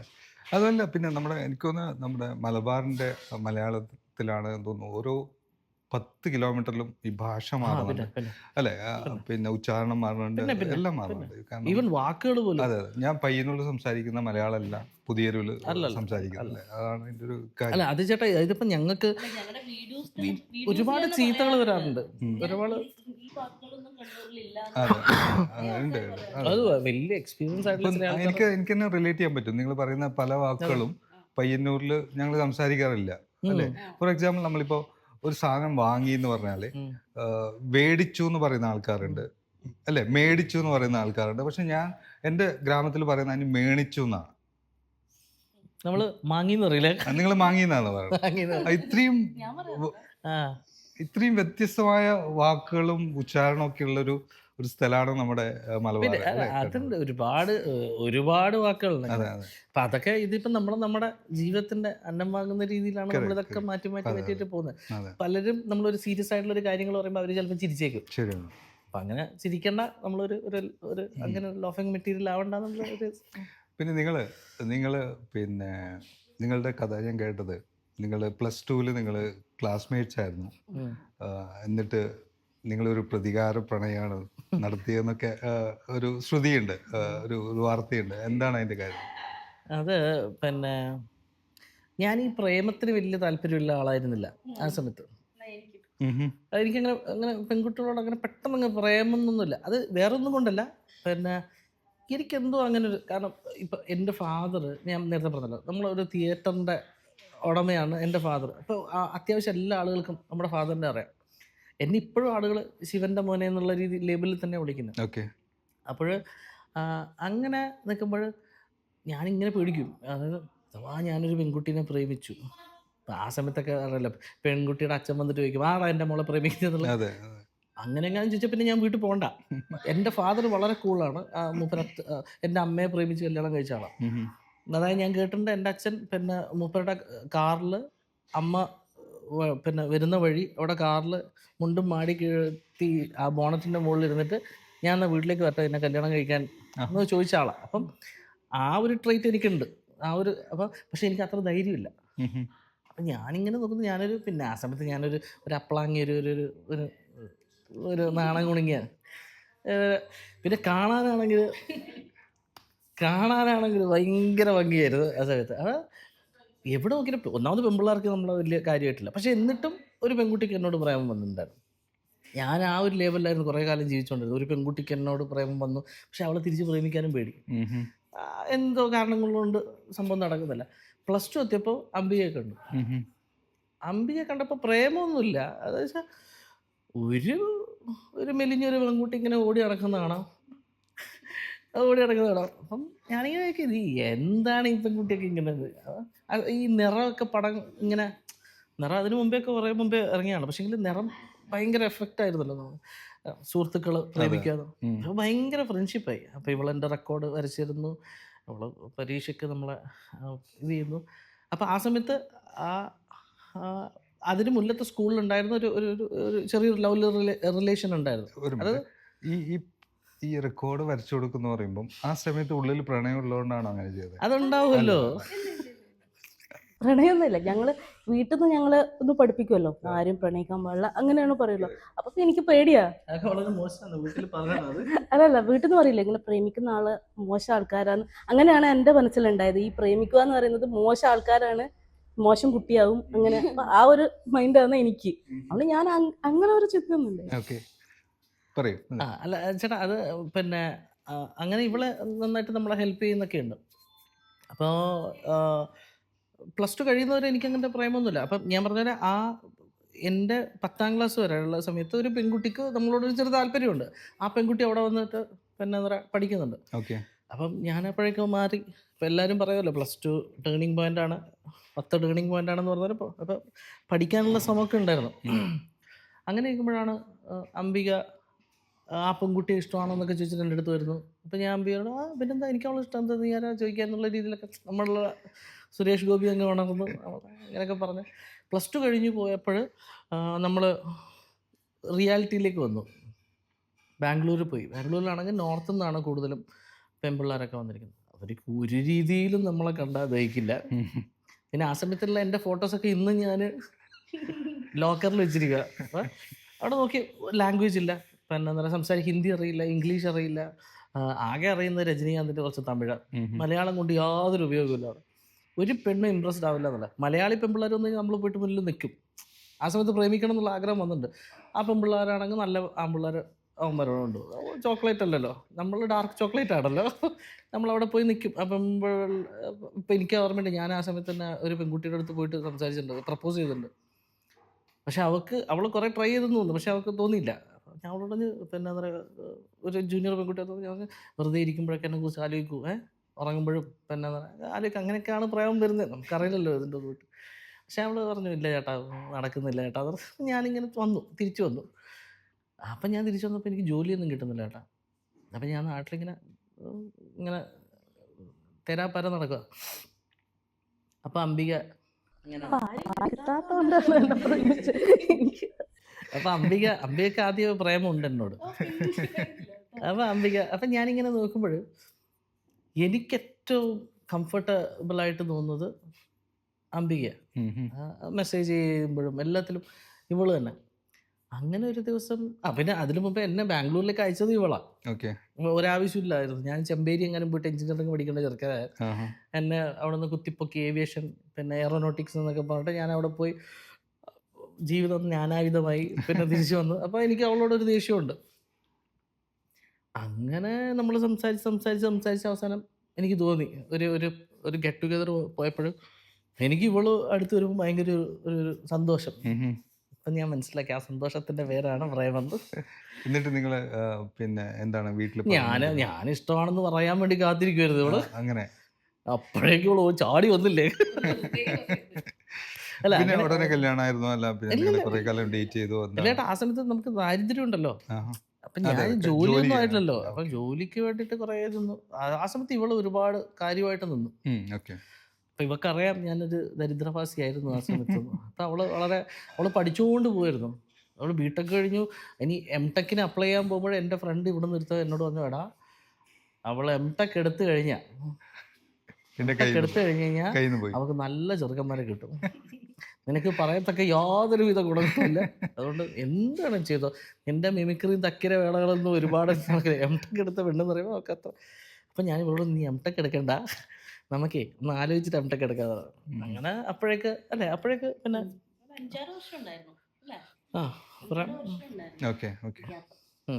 അങ്ങനെ അപ്പോഴേക്ക് ദൈവം സഹായിച്ചിട്ട് എങ്ങനെയൊക്കെയോ കിട്ടി. എൻ്റെ അടുത്ത ചോദ്യം അത് പൂർണ്ണമായും ശരിയില്ലാന്ന് എനിക്ക് തന്നെ ബോധ്യമുണ്ട്. കാരണം 1-2 റൈഡർ വെച്ചിട്ടാണ്, ക്വാളിഫയർ വെച്ചിട്ടാണ് ഞാൻ ആ ചോദ്യം ചെയ്യുക. ഒന്നാമത് നിങ്ങളുടെ എല്ലാ വീഡിയോയും ഞാൻ കണ്ടിട്ടില്ല. പിന്നെ കണ്ട വീഡിയോയിൽ ഞാൻ ചോദിക്കുന്ന ചോദ്യത്തിന് ഉത്തരവുണ്ട് ഓൾറെഡി. പക്ഷെ എന്നാലും ഞാൻ ചോദിക്കുകയാണ്. പിന്നെ ചുറ്റുപാടിലേക്ക് തുറന്നു വെച്ച കണ്ണാടി എന്നാണ് നിങ്ങളുടെ ഒരു ടാഗ് ലൈൻ അല്ലേ? ശരിയല്ലേ? പക്ഷെ ഞാൻ കണ്ട വീഡിയോയിൽ ഒട്ടുമിക്ക വീഡിയോയും ഒരു ഹോം ലൈഫ് പാരഡി ആയിട്ട് മാത്രമാണ് നിങ്ങളുടെ കണ്ടന്റ് കിടക്കുന്നത്. നേരെ മറിച്ച് അതൊരു ഒരു സോഷ്യൽ സറ്റയറിലേക്ക് നിങ്ങൾ ഒരിക്കലും പോയിട്ടില്ല. ഉം. പോയിട്ടുണ്ട്, ഒരിക്കലും എന്നല്ല, പോയത് വളരെ കുറവാണ്. മനസ്സിലായി. ഈ അടുത്ത് കണ്ട ഡോക്ടർ കത്രീന ഉം. ഭയങ്കര നന്നായിട്ട് ചെയ്തൊരു വീഡിയോ ആണ്. അതിന് ഒരുപാട് അപ്രീസിയേഷൻ ഞാൻ കണ്ടു, കമൻസിൽ ഒരുപാട് കണ്ടു. അതൊരു സോഷ്യൽ സറ്റയറാണ്. എന്തുകൊണ്ടാണ് നിങ്ങൾ കൂടുതലായിട്ട് അങ്ങനെയുള്ള കണ്ടന്റ് ക്രിയേറ്റ് ചെയ്യാത്തത്? കാരണം നിങ്ങളൊരു നേരത്തെ ഒരു കാര്യം പറഞ്ഞു വെച്ചാൽ അതൊരു കണ്ണൂരിലേക്ക് മാത്രം ഒതുങ്ങേണ്ട, അതുകൊണ്ടാണ് ഞാൻ പിന്നെ മറ്റ് ഡയലക്റ്റ് സംസാരിക്കുന്നതൊക്കെ പറഞ്ഞു.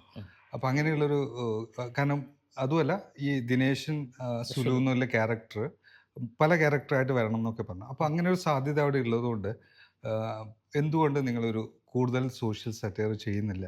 ഒരു ഹോം ലൈഫ് പാരഡി മാത്രമായിട്ട് ഒതുങ്ങുന്നു എന്നൊരു ഒരു ചോദ്യം എനിക്കുണ്ട്. പക്ഷെ അടിപൊളി ചോദ്യമാണ്. അതായത് ഇതുവരെ ചോദിച്ചതിൽ ആകെ ഒരു അടിപൊളി ചോദ്യം അതാണ്. അല്ലല്ല, അതുകൊണ്ടല്ല ഞങ്ങളോട് അങ്ങനെ ചോദിച്ചിട്ടില്ല. അതിന് ഉത്തരം പറയേണ്ട ഒരു സാധനമാണ്. ഈ ഞങ്ങൾ ചെയ്ത ഇപ്പം ഈ കത്രീന എന്ന് പറയുന്ന ഒരു വീഡിയോ, അതിനെ കോട്ട് ചെയ്തിട്ട് പറയുമ്പോൾ തന്നെ ബാക്കിയുള്ള കാര്യങ്ങൾ നമ്മൾ ഉദ്ദേശിക്കുന്നു. ഉദാഹരണത്തിന് ഒരു വീഡിയോനെ കുറിച്ച് ഞാൻ പറയാം. വൈഫ് പറയാണ്, എടി നിഷയുടെ എന്നാന്ന് പറയുക ഹസ്ബൻഡ് എന്നാന്ന് പറയുക അവളുടെ കൂടെ ഇന്ന സ്ഥലത്ത് പോയിട്ടില്ല, അവിടെ ഷോപ്പിങ്ങിന് വന്നില്ല. ഞാൻ പറയാണ്, എന്തിനാണ് ഇവന്മാർ നമ്മുടെ കൂടെ വരുന്നത്? നമുക്ക് ഒറ്റയ്ക്ക് പോകാൻ അറിയില്ലേ? അതുപോലെ ഇവന്മാരുടെ ആവശ്യം നമുക്കുണ്ടോ? See, it looks like a home parody, but there is a statement. So she goes to the toilet. അവൾ ടോയ്ലറ്റിൽ പോകുന്നു. അവൾ പിന്നെ ഇത് ചെയ്യുമ്പോൾ, അതായത് നമ്മുടെ സ്വിച്ച് ഇടുമ്പോൾ ലൈറ്റ് ഇല്ല. അപ്പോൾ അവൾ പറഞ്ഞുകൊണ്ടിരിക്കുക, ചന്ദ്രനിൽ വരെ പെൺപിള്ളേർ പോകുന്നു, പിന്നെയാണോ നമുക്ക് ഈ ഒരു ഷോപ്പിങ്ങിന് പോകാൻ പ്രശ്നം? എന്ന് പറഞ്ഞാൽ പിന്നെ ഈ ആൺപിള്ളേരുടെ ഒരാവശ്യമില്ല. അപ്പം അവൾ സ്വിച്ച് ഇട്ടപ്പം ലൈറ്റ് കത്തില്ല. അപ്പോൾ ദിനേശേട്ടാ പിന്നെ അത്ര ഇവിടെ വന്ന് ലൈറ്റ് കത്തുന്നില്ല. അപ്പം അവനോട് പറയുന്നത്, നിങ്ങൾ അവിടെ നിൽക്കുമെന്ന് പറയും, ഞാനൊന്നുള്ളിൽ പോട്ടെ, ടോയ്ലറ്റിൽ പോട്ടെ. സി, അവിടെ ഞാൻ പറയാൻ ഉദ്ദേശിക്കുന്നത് വെച്ച് കഴിഞ്ഞാൽ നമുക്കെല്ലാം ഒറ്റയ്ക്ക് ചെയ്യാൻ പറ്റില്ല, ആണിനായാലും പെണ്ണിനായാലും. നമുക്ക് ചെറിയ ചെറിയ കാര്യങ്ങൾക്ക് പോലും ചിലപ്പം ചില ആളുകൾ വേണം. അതൊരു സ്റ്റേറ്റ്മെൻറ്റാണ് ചേട്ടാ. See, there is a science, like നമ്മളെല്ലാവരുടെ ലൈഫിലും അങ്ങനെ ഒരു സയൻസ് ഉണ്ട്. അതായത് ഞാൻ അവിടെ പറയാൻ ഉദ്ദേശിക്കുന്ന കാര്യം എല്ലാവർക്കും അപ്ലിക്കബിളാണ്. ഇപ്പം നാളെ എനിക്ക് പിന്നെ എന്താ പറയുക ഒരു കാര്യം ഉണ്ടെങ്കിൽ, ചെറിയ കാര്യമായിരിക്കും ചേട്ടാ, ഏറ്റവും ചെറിയ കാര്യമായിരിക്കും, എനിക്ക് വൈഫിനെ വിളിക്കേണ്ടി വരും. എനിക്ക് ഒരിക്കലും ഒറ്റയ്ക്ക് ചെയ്യാൻ പറ്റില്ല. എന്നെയൊക്കെ സംബന്ധിച്ച് ഒരിക്കലും പറ്റില്ല. അതേപോലെ എൻ്റെ വൈഫിൻ്റെ കാര്യം അങ്ങനെയാണ്. ഒരു ചെറിയ കാര്യം ചിലപ്പം അവൾക്ക് എന്നെ വിളിക്കേണ്ടി വരികയും, വലിയ കാര്യം അവൾ ചെയ്യുമായിരിക്കും, പക്ഷെ ചെറിയ കാര്യത്തിന് ചിലപ്പോൾ എന്നെ വിളിക്കും. നമ്മളെപ്പോഴും അതായത് ഒരു കോ എക്സിസ്റ്റിംഗ് ആയിട്ടുള്ളൊരു എൻവയറമെൻറ്റാണ്. ഞങ്ങളുടെ എല്ലാ വീഡിയോയും നിങ്ങൾ നോക്കിക്കഴിഞ്ഞാൽ അതിലൊരു ചെറിയൊരു മെസ്സേജ് കാണാൻ പറ്റും. അത് സോഷ്യലി റിലവൻ്റ് ആയിട്ടുള്ളൊരു മെസ്സേജ് ആയിരിക്കും. ഈവൻ ഹംഗ്രി ഹസ്ബൻഡ് എന്ന് പറയുന്നൊരു വീഡിയോ എല്ലാവർക്കും അറിയുന്നതാണ്. എല്ലാവരുടെ കാര്യത്തിനും അഭിപ്രായം പറഞ്ഞുകൊണ്ടിരിക്കുന്ന ഒരാളാണ് ആ ഹസ്ബൻഡ്. അതായത് വൈഫ് ഒരു ബിരിയാണി ഉണ്ടാക്കിക്കൊണ്ട് വന്നപ്പോൾ അവൻ പറയാണ് ബിരിയാണിക്ക് ആ ഒരു സിങ്കില്ല. ഇതൊരു വീട്ടിൽ നടക്കുന്ന കാര്യമാണ്. But there is in real ലൈഫിൽ അങ്ങനെ ഒരാളുണ്ട് എല്ലാത്തിനും. നേരെ മറിച്ച് അയാളൊരു സാധനം കൊണ്ടുവന്നപ്പോൾ അവൾ ഒരു ചെറിയൊരു അഭിപ്രായം പറയും, ഇത് പോരാ എന്ന് പറയുമ്പോൾ അയാൾ ഒഫൻഡഡ് ആവുക. അവിടെ ഒരു സ്റ്റേറ്റ്മെന്റ് ഉണ്ട്. അതായത് അത് ഒരാളെ അല്ല നമ്മൾ പറയുന്നത്, അത് വലിയൊരു ജനത്തിനോടാണ് പറയുന്നത്. നമ്മൾ ചെയ്യുന്നതെല്ലാം നല്ലതാണ്, പക്ഷേ നിങ്ങൾ എന്നെ ക്രിട്ടിസൈസ് ചെയ്യുമ്പോൾ എനിക്ക് പ്രശ്നമാണ്, ഞാൻ ചെയ്യുന്ന കാര്യമാണ് നിങ്ങൾ പറയുന്നത്. അങ്ങനെ ഒരുപാട് കാര്യങ്ങളുണ്ട് കേട്ടോ. മിക്ക വീഡിയോയിലും ഓൾമോസ്റ്റ് ഓൾ വീഡിയോസ് നിങ്ങൾക്ക് അങ്ങനെ ഒരു സ്റ്റേറ്റ്മെന്റ് കാണാൻ പറ്റും. അതായത് ഇതാണ് ഇത്. നിങ്ങൾ ആ വീഡിയോ എടുത്തിട്ട് നിങ്ങൾ ജനറൽ ആയിട്ട് ഒരു സ്ഥലത്ത് വെച്ച് കഴിഞ്ഞാലും ഇതിന് റിലവൻസ് ഉണ്ടാവും. അത് ശരിയാണ്. അതിപ്പം നമ്മൾ ഏത് ക്യാരക്ടർ കണ്ടാലും നമ്മൾ റിലേറ്റ് ചെയ്യാൻ പറ്റുന്ന മോസ്റ്റ് ഓഫ് ദ ടൈം ഞങ്ങൾ ചെയ്യുന്നത് അതൊരു ഫോഴ്സ്ഫുൾ മെസ്സേജ് ആയിട്ട് തോന്നരുത് ആളുകൾക്ക്.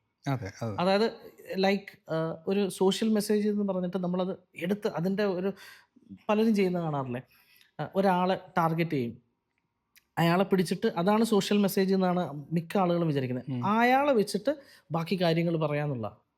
ഞങ്ങൾ അങ്ങനെയല്ല ചെയ്യുന്നത്.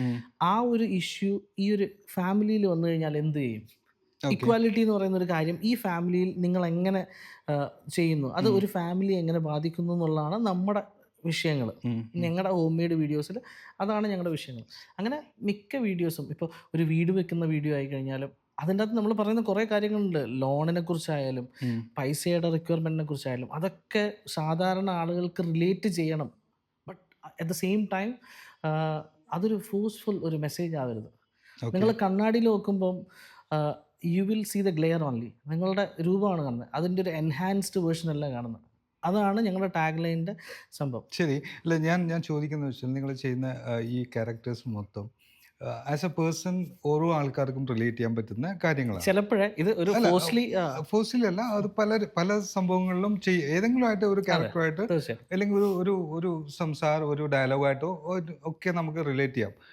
പക്ഷെ ഡോക്ടർ കത്രീന എന്ന് പറഞ്ഞത് അതങ്ങനെയല്ല. അത് നമ്മുടെ നാട്ടിൽ നടന്നൊരു സംഭവമായിട്ടാണ് അതെ, റിലേറ്റ് ചെയ്യുന്നത്. തീർച്ചയായിട്ടും തീർച്ചയായിട്ടും ഒരു സ്റ്റേറ്റ്മെന്റ് നിങ്ങൾ അവിടെ പറയാണ്. തീർച്ചയായിട്ടും. അങ്ങനെ ഒരു വിമർശനം നിങ്ങൾ സോഷ്യൽ ഇഷ്യൂസിന്റെ മുകളിൽ കൊണ്ടുവരുന്നില്ല എന്നാണ് എൻ്റെ ഒരു വിമർശനമോ അല്ലെങ്കിൽ എൻ്റെ ഒരു നിരീക്ഷണമോ അങ്ങനെയാണ്. തീർച്ചയായിട്ടും അതാണ് അത് ഞാൻ അത് നമ്മൾ പറയാൻ അക്സെപ്റ്റ് ചെയ്യുക തന്നെ ചെയ്യണം. അതായത് ഞാൻ പറയുന്നത് കേട്ടാ, ഇത് പറഞ്ഞില്ലേ ആ കത്രീന എന്ന് പറയുന്ന ഇതിൽ പോലും നമ്മൾ റിയൽ ഇൻസിഡൻറ്റിൻ്റെ അല്ല നമ്മൾ എടുത്തിരിക്കുന്നത്.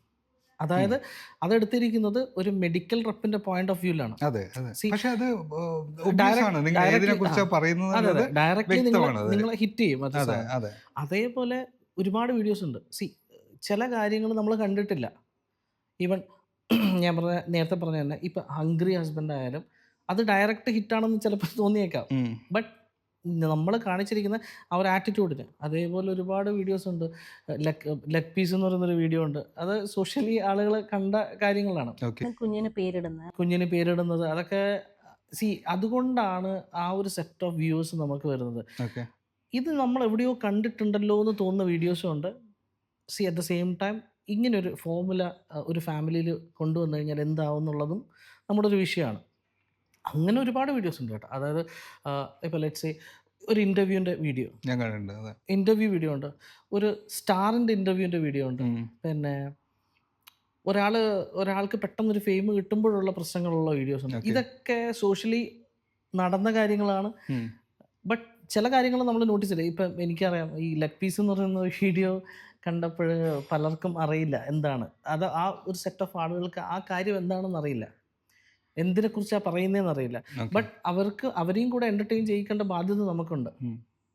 നമ്മളൊരു ഡോക്യുമെൻ്ററി അല്ല എടുക്കുന്നത്. അപ്പോൾ അവർക്കത് നോർമലി കാണുമ്പോൾ ഒരു വീട്ടിൽ നടന്ന കാര്യമാണ്. But if you read between the lines നിങ്ങൾക്ക് മനസ്സിലാവും ഇവർ പറയുന്നത് അതാണ്. കത്രീനയ്ക്ക് എന്താണെന്ന് വെച്ചാൽ കത്രീനയ്ക്ക് ഒരുപാട് ലിമിറ്റേഷൻസ് ഉണ്ട്. എനിക്ക് അതൊക്കെ വളരെ ലിമിറ്റേഷൻസിൽ നിന്ന് എടുക്കുന്ന.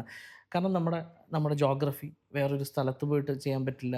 ഇപ്പം നമുക്ക് മറിമായം ചെയ്യുന്ന പോലെയൊക്കെ ചെയ്യണമെന്നുണ്ട്. പക്ഷേ നമുക്ക് വേറൊരു സ്ഥലത്ത് പോയിട്ട് ചെയ്യാം. നമ്മൾ ആ ഒരു ലിമിറ്റഡ് സ്പേസ് നിന്ന് ചെയ്യുന്നതാണ്. ഇപ്പം ഈവൻ റീസെൻ്റ്ലി ഇൻ്റർവ്യൂവിൻ്റെ തന്നെ പല സംഭവങ്ങളുണ്ട്. അതായത് ഒരാൾ വാട്ട് ഈസ് യുവർ ഇംഗ്ലീഷ് മറ്റേ പ്രൊഫിഷ്യൻസി എന്ന് ചോദിക്കുമ്പോൾ മോഡറേറ്റ് എന്ന് പറയുമ്പോൾ മോഡറേറ്റ് ആണെന്ന് ചോദിക്കുന്ന അതേ സമയത്ത് റെഫറൻസോട് കൂടി വരുന്ന ആളോട് അയാൾ ചോദിക്കുവാണ് പിന്നെ ABCD അവളുടെ സീക്വൻസ് മാറി പറഞ്ഞപ്പോൾ അതൊരു സോഷ്യലി വളരെ വലിയൊരു ഇഷ്യൂ ആണ്.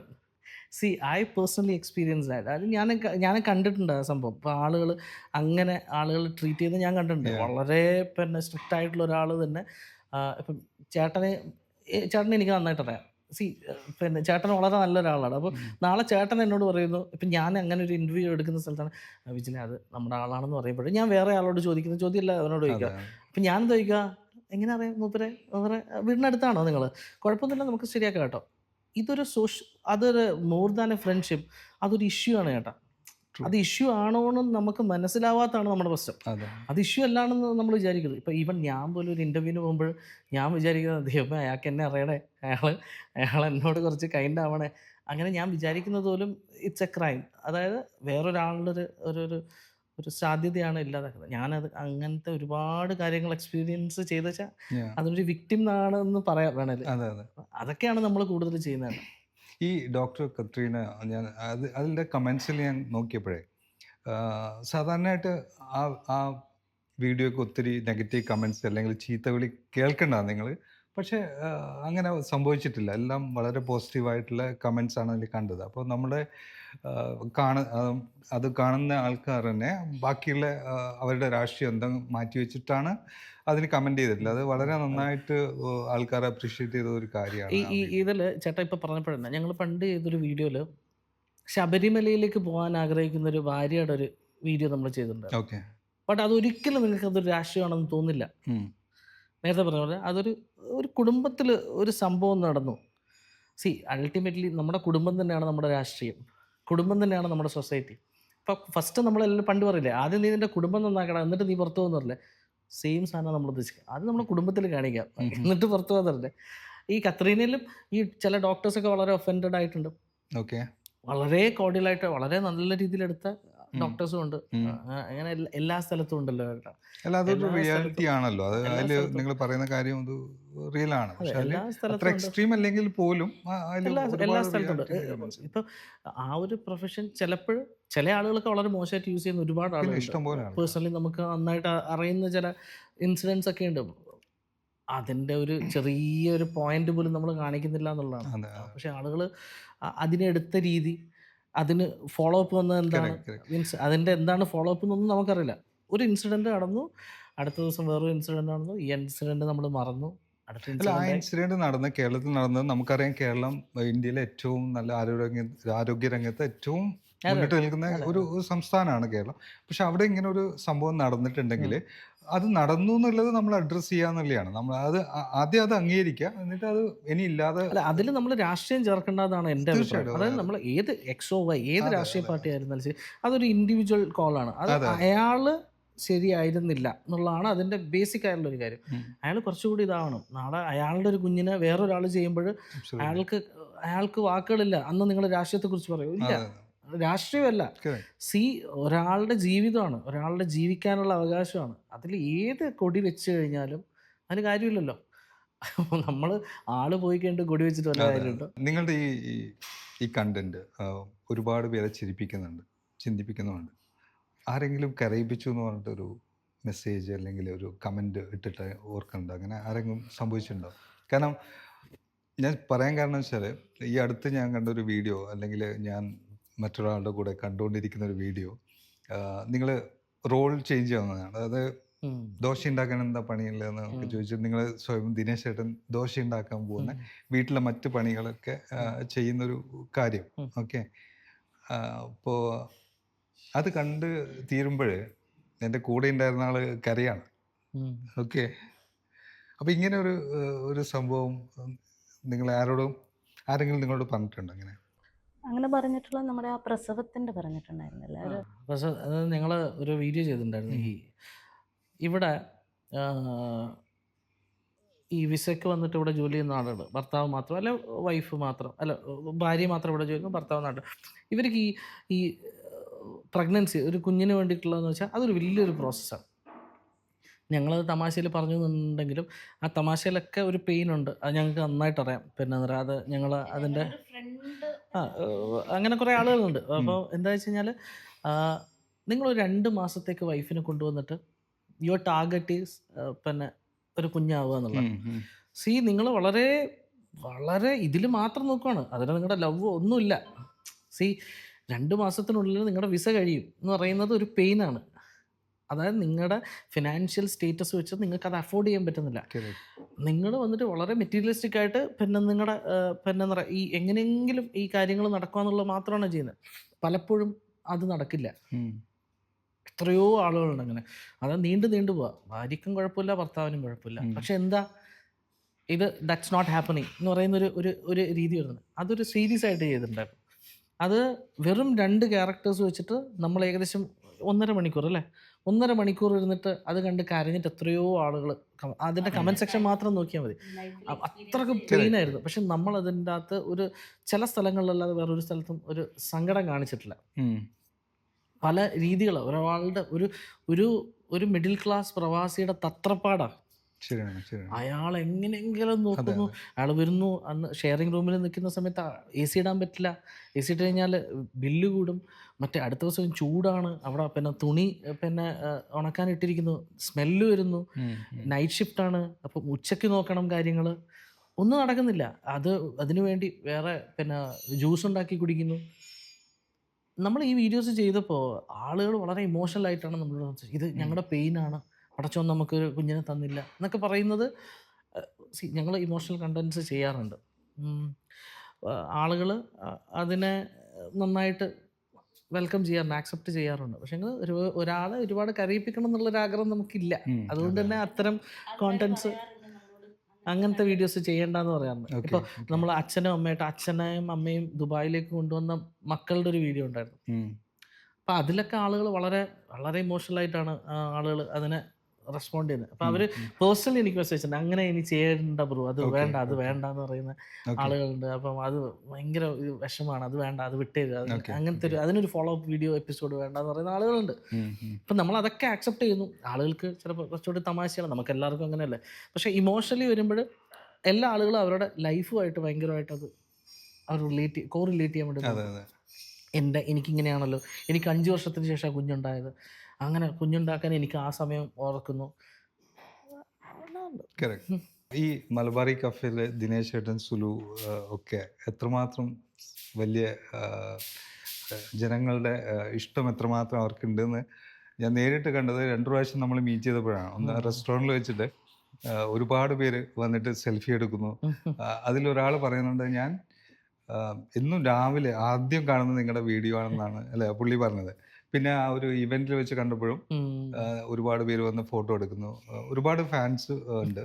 കാരണം ഒന്നാമത് നിങ്ങളുടെ വളരെ നാച്ചുറലാണ്, ഞാൻ പറഞ്ഞല്ലേ നിങ്ങളുടെ 3 പേരുടെയും അഭിനയം. അപ്പം ഞാൻ എന്നോട് ചോദിച്ചാൽ എൻ്റെ പേഴ്സണൽ ഫേവറേറ്റ് ആരാന്ന് വെച്ചാൽ ആരാണ്? അത് ജാൻവിയാണ് അല്ലേ? മോള് ഒരുപാട് ഫാൻസ് ഉണ്ട് സ്കൂളിൽ ഉണ്ടല്ലേ? എന്താ പറയാ അവര് കൂട്ടുകാരൊക്കെ എന്താ പറയാ? ഇഷ്ടായി എന്ന് പറയാം, വീഡിയോ ഇഷ്ടായി എന്ന് പറയാം. ആണോ? പിന്നെ ടീച്ചർമാരെന്ത് പറയും? പരീക്ഷ പാസ്സാക്കാന്ന് പറയും. മാർക്ക് കുറഞ്ഞാലേ ടീച്ചർ പറയോ നീ വീഡിയോ എടുക്കാൻ പോയിട്ടാണ് അല്ലേ ജാൻവി വീഡിയോ എടുക്കുന്നതുകൊണ്ടാണ് മാർക്ക് കുറഞ്ഞെന്ന് പറയോ? അങ്ങനെ പറയാറുണ്ടോ? ഇല്ലല്ലേ? മാർക്ക് കുറയാറുണ്ടോ? ഇല്ല. നല്ല മാർക്ക് കിട്ടുമോ? ആണോ? Very good. പിന്നെ അച്ഛനിങ്ങനെ പറയും, ഇത് പോരാ, ഈ അഭിനയം പോരാ, വീണ്ടും റീടേക്ക് ചെയ്യണം എന്നൊക്കെ പറയുമ്പോൾ ദേഷ്യം വരുമോ? പിന്നില്ലാതെ. ഇല്ല. അതല്ലേ? പക്ഷെ അവളുടെ ഒരു കാര്യം അപ്രിഷിയേറ്റ് ചെയ്യുന്ന ഒരു കാര്യം എന്ന് വെച്ച് കഴിഞ്ഞാൽ, ഞാൻ ഇന്നലെ ഷൂട്ട് ചെയ്യുമ്പോൾ പോലും ഞാൻ 2 ആഴ്ച മുമ്പ് പറഞ്ഞൊരു ഒരു കോണ്ടന്റ് ഉണ്ട്. അത് ഞങ്ങൾ ഇന്നലെ ഷൂട്ട് ചെയ്തുകൊണ്ട് വരുമായിരുന്നു. അപ്പം ഇവള് ഇടയിൽ എന്നോട് പറഞ്ഞു, പിന്നെ ഇല്ലേ ഇവൾ എന്നോട് പറഞ്ഞു, എന്താണോ അത് എടുത്തില്ലല്ലോ. ഞാനത് എന്നെ അപ്രിഷിയേറ്റ് ചെയ്യുന്നത് എന്തുകൊണ്ടാണെന്ന് വെച്ച് കഴിഞ്ഞാൽ, ഞാൻ എപ്പോഴും പറയുന്നതാണ്, നമ്മൾ എന്ത് ചെയ്ത് കഴിഞ്ഞാലും അതിനോടൊരു ടുവേർഡ്സ് ദാറ്റ് നമുക്കൊരു ഡെഡിക്കേഷൻ വേണം. ഞാൻ ഇവളോടും പറയുന്നത്, നാളെ നമ്മൾ എന്ത് ജോലിയും ചെയ്തോട്ടെ, നമ്മൾ ഒരു കാര്യം ചെയ്യുമ്പോൾ അത് സീരിയസ് ആയിരിക്കണം, അല്ലെങ്കിൽ പിന്നെ ആ പരിപാടിക്ക് പോകും. കാരണം ഞാൻ അങ്ങനെ ചെയ്യുന്ന ആളാണ്. അതായത് ഞാൻ ഒരാളോട് യെസ് പറയുന്നതല്ല, ഒരാളോട് ചെയ്യാന്നൊക്കെ പറഞ്ഞാൽ ഞാൻ ഭയങ്കര പിശുക്ക് കാണിച്ചിട്ട് ചെയ്യാറ്. പക്ഷേ ഞാൻ ചെയ്യാന്ന് പറഞ്ഞാൽ ഞാൻ ജെന്യുവനായിട്ട് ചെയ്യും, അല്ലാതെ അതിൻ്റെ അകത്ത് വെള്ളം ചേർക്കാനോ അതിൻ്റെ അകത്ത് ഒന്നുമില്ല. അത് എനിക്കങ്ങനെ ആരുമല്ല. അത് ഒരാളോടൊരു കാര്യം പറഞ്ഞു കഴിഞ്ഞാൽ നമ്മുടെ ബേസിക് കാര്യം. ഇപ്പം ഞാൻ ഇവളോട് നമ്മളെ ഇങ്ങനെയൊരു പരിപാടി ഉണ്ടെന്ന് പറയുമ്പോൾ അവളത് ഓർത്ത് വെച്ചിട്ട്, ഡാടാ ഇതല്ലേ ആദ്യം, അത് കഴിഞ്ഞിട്ടല്ലേ അത് എന്ന് പറയുന്ന, അതിനെ ഞാൻ അപ്രീഷിയേറ്റ് ചെയ്യുന്ന ഒരു കാര്യം. അല്ല, വളരെ വളരെ ക്യൂട്ടാണ് അവളിടുന്ന എക്സ്പ്രഷൻസ് ഒക്കെ, വളരെ ക്യൂട്ടാണ്. നമുക്ക് ഒരുപാട് ടേക്സ് ഒന്നും വേണ്ട, അവള് അങ്ങനെ ചെയ്തില്ല. ഞാനാണ് ഫാൻ കേട്ടോ. എനിക്കൊരു ഓട്ടോഗ്രാഫ് വേണം, നമുക്ക് സെൽഫി ഒക്കെ എടുക്കണം ഇനി. പിന്നെ നിങ്ങൾ ഇപ്പം ഒരു 2017 എന്ന് പറയുമ്പോൾ 9 വർഷമായല്ലോ. ഇത്രയും അറിയപ്പെടുന്ന ആൾക്കാരാണ്. ഞാൻ കണ്ടത് ഒരു ഷോർട്ട് മൂവിയാണ് ഞാൻ കണ്ടത്, ഏക് കഹാനി. നമ്മുടെ സുഹൃത്ത് അനൂപ് കുമ്പനാട് അനൂപ് ചെയ്തത്. അതുകൊണ്ടാണ് നമ്മളിപ്പം അനൂപ് കാരണമാണ് നമ്മൾ മീറ്റ് ചെയ്യുന്നത് അല്ലേ? അപ്പൊ അനൂപിന്റെ ആ ഒരു പിന്നെ സിനിമ മാത്രമാണ് ഞാൻ കണ്ടത്. എനിക്ക് ഭയങ്കര ഇഷ്ടപ്പെട്ട സിനിമയാണ്. നിങ്ങൾ അതിലൊരു റോൾ ചെയ്യുന്നുണ്ട്. അതെ, സുഹൃത്ത് വിജിൽ എന്നാണ് പേര്. അതെ. എന്തുകൊണ്ടാണ് കൂടുതൽ ഷോർട്ട് മൂവിയിൽ ഇതുവരെ കണ്ടില്ല? ഷോർട്ട് മൂവി പോട്ടെ, എന്തുകൊണ്ടാണ് സിനിമയിൽ നിങ്ങൾ ഇതുവരെ? ഷോർട്ട് മൂവിയുടെ കാര്യം ആദ്യം പറയുകയാണെങ്കിൽ, അനൂപേട്ടനാണ് വിളിച്ചത്. അനൂപേട്ടൻ്റെ ഒരു ഫ്രണ്ട് ഉണ്ട്, ദിലീപ് എന്ന് പറയുന്നത്. അപ്പം ദിലീപേട്ടൻ പറഞ്ഞു കഴിഞ്ഞാൽ നമുക്ക് നോ എന്ന് പറയാൻ പറ്റാത്ത ഒരു അവസ്ഥയാണ് എപ്പോഴും. ദിലീപേട്ടൻ വളരെ നമ്മുടെ പ്രധാനപ്പെട്ട പല കാര്യങ്ങളിലും ദിലീപേട്ടൻ ഇവിടെ വന്നിട്ട് പരിചയപ്പെട്ടാണ്. ദിലീപേട്ടൻ നമ്മുടെ ജീവിതത്തിലെ പല കാര്യങ്ങളിലും ദിലീപേട്ടൻ ഉണ്ടായിട്ടുണ്ട്. ദിലീപേട്ടൻ നമുക്കൊരു ഏട്ടനെ പോലെയാണ് എപ്പോഴും, നമ്മളെ ചീത്ത പറയാനൊക്കെ. അപ്പം ദിലീപേട്ടൻ ഒരു ദിവസം വിളിച്ചിട്ട് എന്നോട് പറഞ്ഞു, എടാ ഒരു പരിപാടി ഉണ്ട്, നീ പോകണം, അല്ലെങ്കിൽ ഞാനും പോവില്ല. മീൻസ് ഞാനങ്ങനെ പോവാത്ത ആളാണ്, കാരണം എനിക്ക് പേടിയാണ് ഒന്നാമത്തെ കാര്യം. അപ്പോൾ എന്നോട് എടാ പോകണം. അപ്പോൾ അനുപേട്ടൻ പിന്നെ വളരെ അറിയാലോ, വളരെ നല്ലൊരു മനുഷ്യനാണ്, വളരെ സോഫ്റ്റ് സ്പോക്കൺ ആയിട്ടുള്ള ഒരാളാണ്. അപ്പോൾ അനുപേട്ടൻ എന്നോട് വിജില ഇതിങ്ങനെയാണ് സംഭവം, പിന്നെ നമുക്കൊന്നും പറയാൻ പറ്റില്ല. അപ്പോൾ പിന്നെ അതൊരു വളരെ ഒരു പ്രൊഫഷണൽ രീതിയിലുള്ള ഒരു മേക്കിംഗ് ആയിരുന്നു. ഞാൻ അങ്ങനെ ഒരു ഒരു കാര്യം ആദ്യമായിട്ടാണ് കാണുന്നത്. ആ ഒരു ഒരു ഒരു ഒരു ഒരു നോർമൽ ഒരു ഒരു Correct, സിനിമ, ഒരു കൺവെൻഷണൽ എനിക്ക് ആ സിനിമ. സിനിമയിൽ ഒരു കാര്യം ഞാൻ പറയട്ടെ, എനിക്ക് ഏറ്റവും ഇഷ്ടപ്പെട്ട അതിന്റെ ലൈറ്റിംഗ് ആണ്. അതെ ഭയങ്കര അതെ, രസമായിട്ട് ചെയ്യുന്നു. അവർ അങ്ങനെ ഒരു, അപ്പോൾ അതൊക്കെ എനിക്കൊരു ഒരു ലേണിംഗ് പ്രോസസ്സ് ആയിരുന്നു. ഇതിങ്ങനെയാണ് ചെയ്യുന്നത്, എന്താണ് ചെയ്യുന്നത്. അപ്പം ഞാൻ വേറെ ഒന്നും ചോദിക്കാതെ അവിടെ പോയിട്ട് ചെയ്തതാണ്. അത് നല്ല രസമായിട്ട് പിന്നെ വന്നിട്ടുണ്ടായിരുന്നു. അപ്പം അനൂപേട്ടൻ അങ്ങനെയാണ് നമുക്ക് ഇങ്ങനെ ഒരു സെറ്റപ്പിൽ നമ്മൾ ആദ്യമായിട്ട് കൊണ്ടുവന്നത് അനൂപേട്ടനാണ്. അനൂപേട്ടൻ ഇന്നും അനൂപേട്ടനാണ് എന്നോട് പറഞ്ഞ പിന്നെ അവന് നിങ്ങളുടെ കാര്യം. അതെ, ഞാൻ അവനോട് ചോദിച്ചു, അനൂപേട്ടനോട് എനിക്കന്ന് പേര് അറിയില്ലായിരുന്നു. അതെ അതെ, അനുവേട്ടനോട് ചോദിച്ചില്ല ഇങ്ങനെ ഒരു കാര്യമുണ്ട്. അപ്പം പിന്നെ നമുക്ക് അനുവേട്ടനോട് നോ പറയാൻ പറ്റാത്ത ഇതാണ്. പിന്നെ നമ്മൾ പരിചയം. ഇനിയിപ്പോൾ ചേട്ടൻ എന്തെങ്കിലും പറഞ്ഞാൽ എനിക്ക് നോ പറയാൻ പറ്റില്ല. അപ്പോൾ അതാണ് അവസ്ഥ. അപ്പോൾ ഞാനങ്ങനെ സിനിമയുടെ കാര്യം എന്ന് പറയുകയാണെങ്കിൽ സിനിമ നമുക്ക് ദൈവം സഹിച്ച് പലരും നമ്മളെ കൺസിഡർ ചെയ്തിട്ടുണ്ട്. ഓക്കെ.